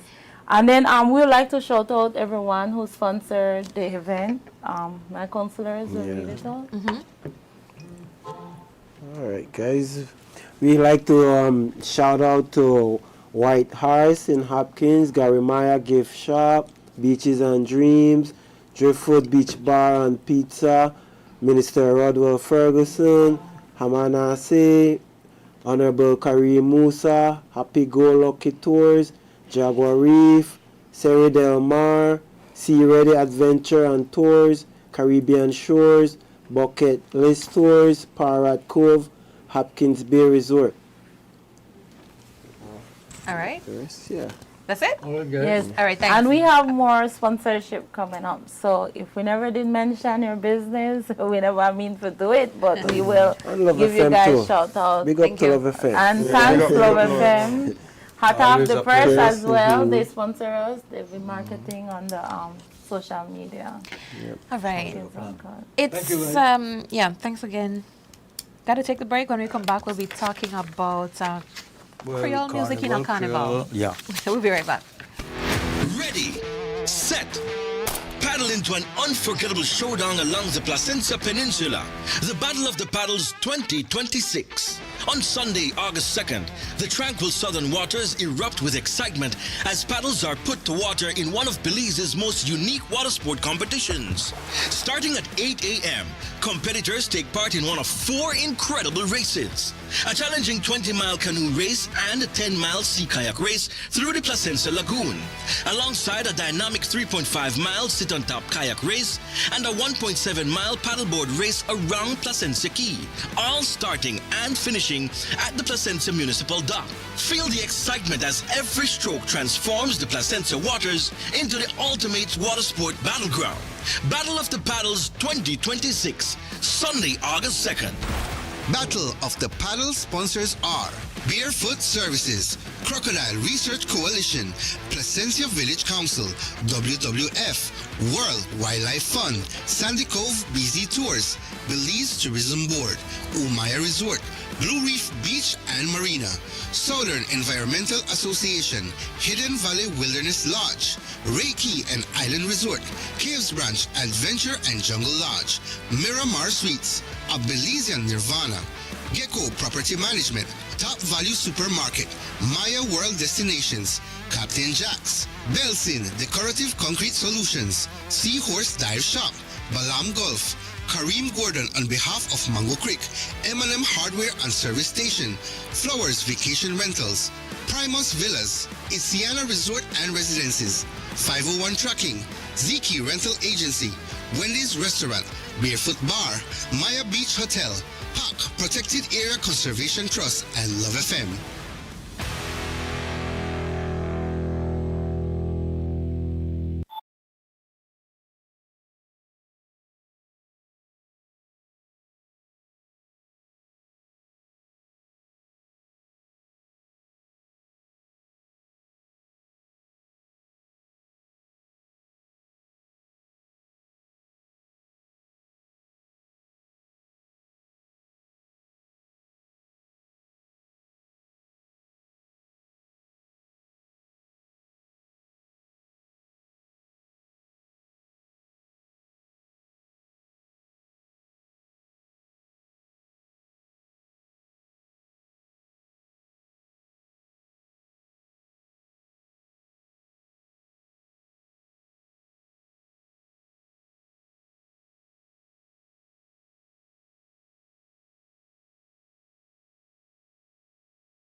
minutes away from 9 o'clock. In the studio with us is Karen Vernon.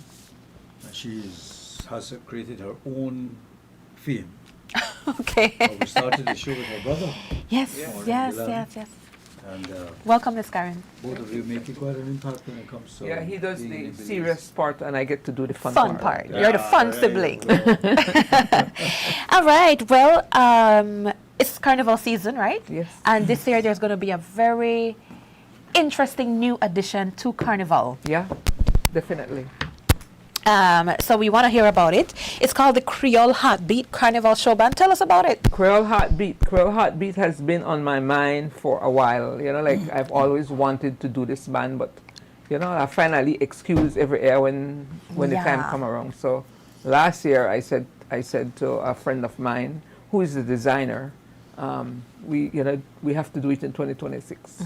So you know, he said like, so what do you want to see? So you know, I told him the traditional Creole costume, and then of course, you know, like you're a designer, you're an artist, so you put your twist on how you would see the Creole costume to be. So we have different segments, and the first segment is traditional Creole costumes. We have 3 different costumes in that section. Okay. And those are the nice wide skirts. Yes. You can move those about. As you can see, the accessories are hats.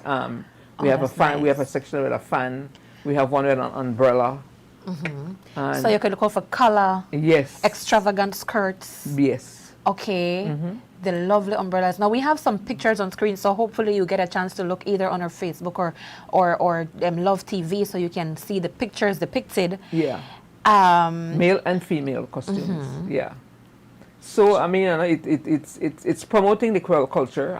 That is the main reason why we're doing this carnival band. So this you're creating a band. Yes. Okay. It's a whole band. A whole band. Yes. This is going to be a new band. Yes. Yeah. And it's a show band. So we won't be competing Creole music. I mean, our rhythm. Yes. You know, so our style of music. Brockdong style music. Yeah. Woman Shine. Yes, definitely. Yeah. Because one of the comments here is that why would use Trinidad music so much, because it has a specific rhythm. Yeah. You know, the march, the march behind the trucks. And we have people here who do soca music. Ernestine, T.R. Shine, you know. Yeah. It has to have that beat. Rhythm, yeah. Yeah. Yeah. But for this section, I mean, as I said, you know, it's promoting Belize Creole culture. So you are personally leading this band, creating? Yes. Okay, so you'll be the band leader for this specific band. Yes, I'm the band leader, yeah. The designer is Arich. Arich is a designer, a Belizean living in California. Okay. And he has done numerous things for Belize, for pageants. He did, a couple of years ago, he did a whole Queen of the Bay robe for us. You know, as I said, he's designed costumes for international pageants and all that. So when I contacted him and told him the idea, he was all excited. Maybe we could use the 2 guys on the flag. That's a good you need one. a paddle and an axe and have them. Something. Oh, that's nice. You know, I like get that. 2 with the white pants. They have to both though. They have to both. Yeah. For the guys on the flag. So. They boy me, you my buffy is gone. Your buffy is gone. Yeah. So that's what's happening. And as I said, we have 3 sections. The first section is as you saw, the beautiful skirts. Those are the queens and kings. And then we have a section called Rhythm Rebels and a section called the Hat Crew section. The Hat Crew section. The Hat Crew section. Can you tell us more about the Hat Crew section? I wish they would put up the pictures again. Up the Hat Crew section. Those are shorter skirts. Okay. A little belly showing. And all the headpieces or shoulder pieces are made out of leaves and flowers. Oh, those are nice. So we're using natural. There you are. Yeah. Yes. Things from the natural. You would fit right in this. You know, I'm really feeling this. Yeah. This is. I think it makes sense. Yeah. There is no glitter and feathers and stones and all that. It's beautiful. Yes. Fabric and RH got the fabric printed specifically that like he designed. It even have the Creole Heartbeat logo printed on it. So it's nice and bright and vibrant. Karen, you know, a big part of Carnival, sometimes the onlookers and the bystanders, they want to get festive too, right? In Carnival costumes. Anything available for the revelers, you know, on the sidelines? Yeah, yeah. People can purchase the costumes. It's open for purchase. Nice. Yeah. If you're in the band, you know you want to be a part of the carnival, the full package is $400. Okay. Which is you know that's very good because, yeah, because you get that's your what you're costume. basically paying if you want to get into a big band. Yeah, well, band, you have to no, pay way it's more. more. It's way more. More than that. The last time I went into carnival, I paid $900 for my costume. All right. But there you know, go. it's a full experience. It's not Yes. just the costume. Yes. So you know, you get refreshments, you get drinks along the way. But this won't be participating in the No, competition. it's a show band. It's a show band. No, non-competing, Right. yeah. And I guess you haven't decided where in the carnival it's going to fit. Well, that's up to the organizers of the carnival. They will, because there are a number of show bands this year. I think maybe 4. So they will decide what order it will be in. Yeah, if it goes the way you are, and you're right. I feel it's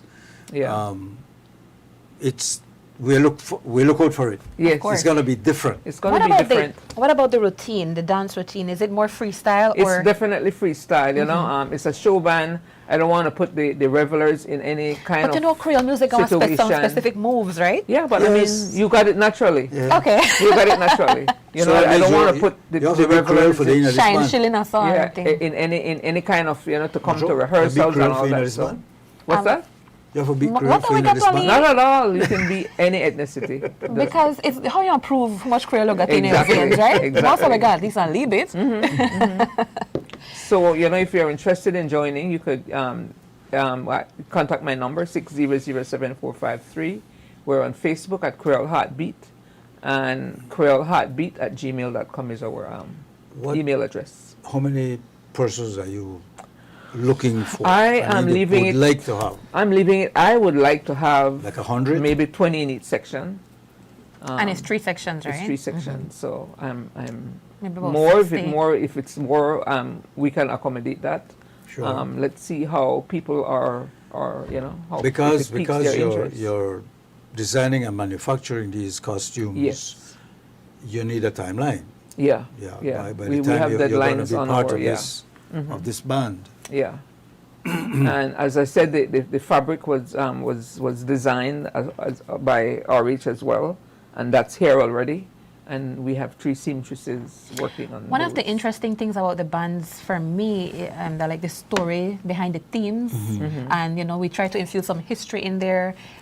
Any such interesting storylines behind any of the costumes or characters that we'll be seeing? Yeah, not this year, not this year. I had thought of doing, you know, like maybe a bigger costume for each sections, like Tata Dohende, Bra Nancy, you know, La Riuna, that sort of thing. But this year it will the big be spider. Yes, that'll be a good. Bra a good Nancy. float. Yeah, maybe Bra next Nancy. year. Put some this respect year. on the man name, no? Big Spider. Big Spider. Bra and Nancy to you, sir. Or maybe Bra Mr. Bra Nancy. Nancy. Yeah. But well, for this year, it's just the 3 different sections. Okay, Yeah. okay. But you know, I see it vibrant. I see the Yeah. nice colors coming down the road. It will be You know, a spectacle. this. Now that I'm thinking, we have changed the carnival to suit us in many ways. You know, we've included children. We moved the date like other carnivals. I know you're bringing this Creole aspect of it. I could see a Chinese dragon. Yeah.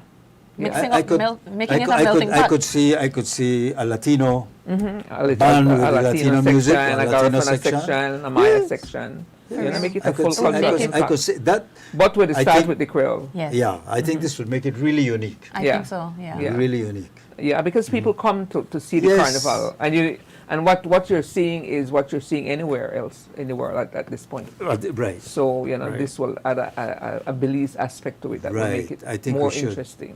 This is a good move. Really Definitely good move. is. Yeah. So let's hope that people are interested and join. And so, you know, we could look good coming along the road on September 5th. What are some of the colors that we can look out for? Orange, of course, yellows, reds, blues, and greens. There are a lot of green in one of the section. That one is you know, blue and green. And as you see, the backpack and shoulder packs are Yes. leaves and flowers. Are those natural leaves? No, Okay. No. I wish it would be, but Right? it won't last. No, afraid, correct. Yeah. That's what I was thinking. Yeah. Okay. So we are ready. So as I said, if anyone is interested, contact us on Facebook or at the number I shared. There's a number up there as well. And I can lead you through, we have a QR code that you can scan and all information is there. But Karen, what deadline you're looking at? Because you have these seamstresses, we like the last minute, you have these costumes have to fit you. Well, what I'm doing to alleviate some of that problem is getting some costumes sewn anyway, like small, medium, large. And maybe with stretchy material or something. If any, well, the waist of the skirts are elastic, so that helps. And if there are any adjustments to be made, it's quicker than getting a full costume sewn. Okay. So we already have some people that have sent their measurements, and we're working on those, and then we'll do some to have Is that massive white headscarf with the flowers on it, is that an actual depiction of something that you'll be creating? Yes. Okay. Yes. That's my favorite. I love that. It stands out for sure. Yeah. The flower hats, I mean, we The have straw some hat. pictures with Creole, and The straw hat with women the used to flowers. wear lots of flowers in their head. Yeah. Straw The umbrella hats, the umbrella is also decorated. The parasol. Yeah, there it is, and there's the fan as well. So we have all these, and we have already started working on these. So this looks like the start of Creole fashion, right? Yeah. Some people have asked, like, I don't really want to go in a carnival, but I want to buy one of the costume. Yeah. That's also, All right. Oh, and then the fruit one as well. Is that an actual depiction of something you'll try to recreate? Yes. So it's like this, like you're carrying a fruit bowl on your head. On your head, yeah. A fruit basket. And there's the contact information. All right, so this is how you contact them to get your costume or to join the Creole the Creole Heartbeat Carnival Show Band. You contact 600, let's get the numbers on screen. 674-53 or 603-5121.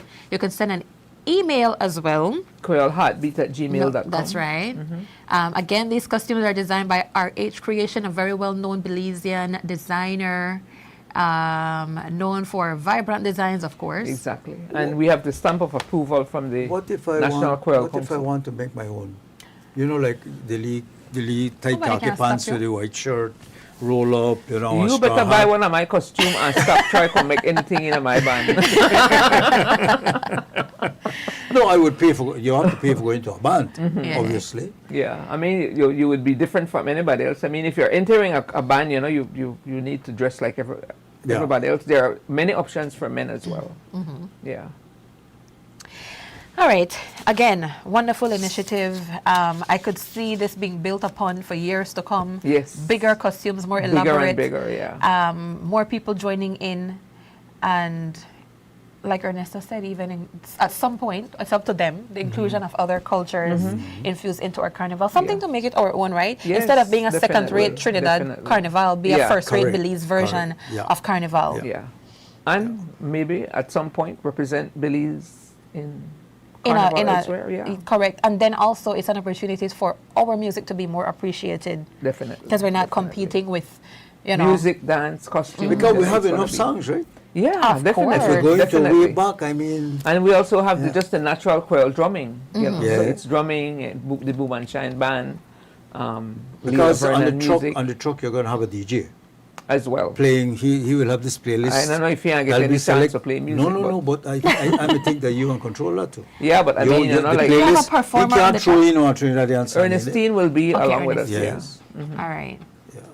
Yeah. The guy has to keep the flavor. I do want to hear for Coconut Boy to play. Yes, the boy, yes. And so, lad, that playlist has to be. Look, when you go to the Brazil, New Orleans, that's all you hear. Those are exact playlists. You can't divert from that. So you have to be very tight with that's that. Right. Good suggestion. You need to do that. Will you be a part of the mass camp exhibitions and stuff, or because you're not competing? No. Some other show bands are, but I don't think I will do that. Yeah. So your crowd gotta look out for you on Carnival. Get drunk in the morning. Tell us the three sections one more time, because the hot gal section got me. The Queen and Kings, which is the section with the big skirts, and then we have the Rhythm Rebels, and then we have the Hot Crew. Hot crew, okay. Hot crew, yeah. That's more like crew, right? she likes the hot crew. I do. You know, like one medium crew, you know. Lukewarm. All right. Miss Karen, thank you for coming. Thank I know you you for got having business me. to attend to, so we get you out of here. Thank you so much for having me, and you have all the information there, so let us know. That sounds good. I think it's an excellent idea. We need to make it our own. Yeah. All right, so we wrap up this segment right here, and we take this opportunity to say thank you to all of our guests who made it onto the show and put up with me and Ernesto, bombarding them and flinging questions at them. It was so much to get out this morning, but I'm glad we did, right? So thank you so much. Also, I have to say thank you to our staff behind the scenes. We have our floor producer on extra vigilant this morning, Richard Herbert. And we have William on camera and controls as well, so thank you to him. Miss Karen is in Love FM Studios. That lovely voice belongs to her. Any favorite parts about this morning for you? The first part, we delved into the political scene. We need to do a lot more of that. Yes. You know, we keep talking about these things, but we don't see a lot of change. You know, a lot of it is on us, right? People like me and you, others in the media. The thing is, we're getting caught in the cycle. And I think you're just going to, okay, I'm going to move this crowd and put the next crowd. And nothing really changes about the system. Exactly. We need to do more than that. We could keep the same people if they change. You know, and that's, or we could change the people if they... Yeah, but you see, that's the thing. The others say, we ain't change, and not change. And then we wait, and that, it has to change while promise is a comfort to a fool, right? in the moment. We have to do it in the present. We can't get, we've been living on promises too long. Agreed. Anyway, I promise you to be back tomorrow morning. And you will be. My be. mom would remind me, if God wants. God willing. God willing, yeah. All right. It is 3 minutes to 9 o'clock. I also have to say thank you to our listeners and viewers and to those that called in this morning. Couldn't do it without you. That's right. So take care of yourself. Be kind to somebody today. Belize and beyond. Thanks for choosing love. Good morning, Belize, and good morning. I say good morning, Belize, and good morning. And how are you this morning?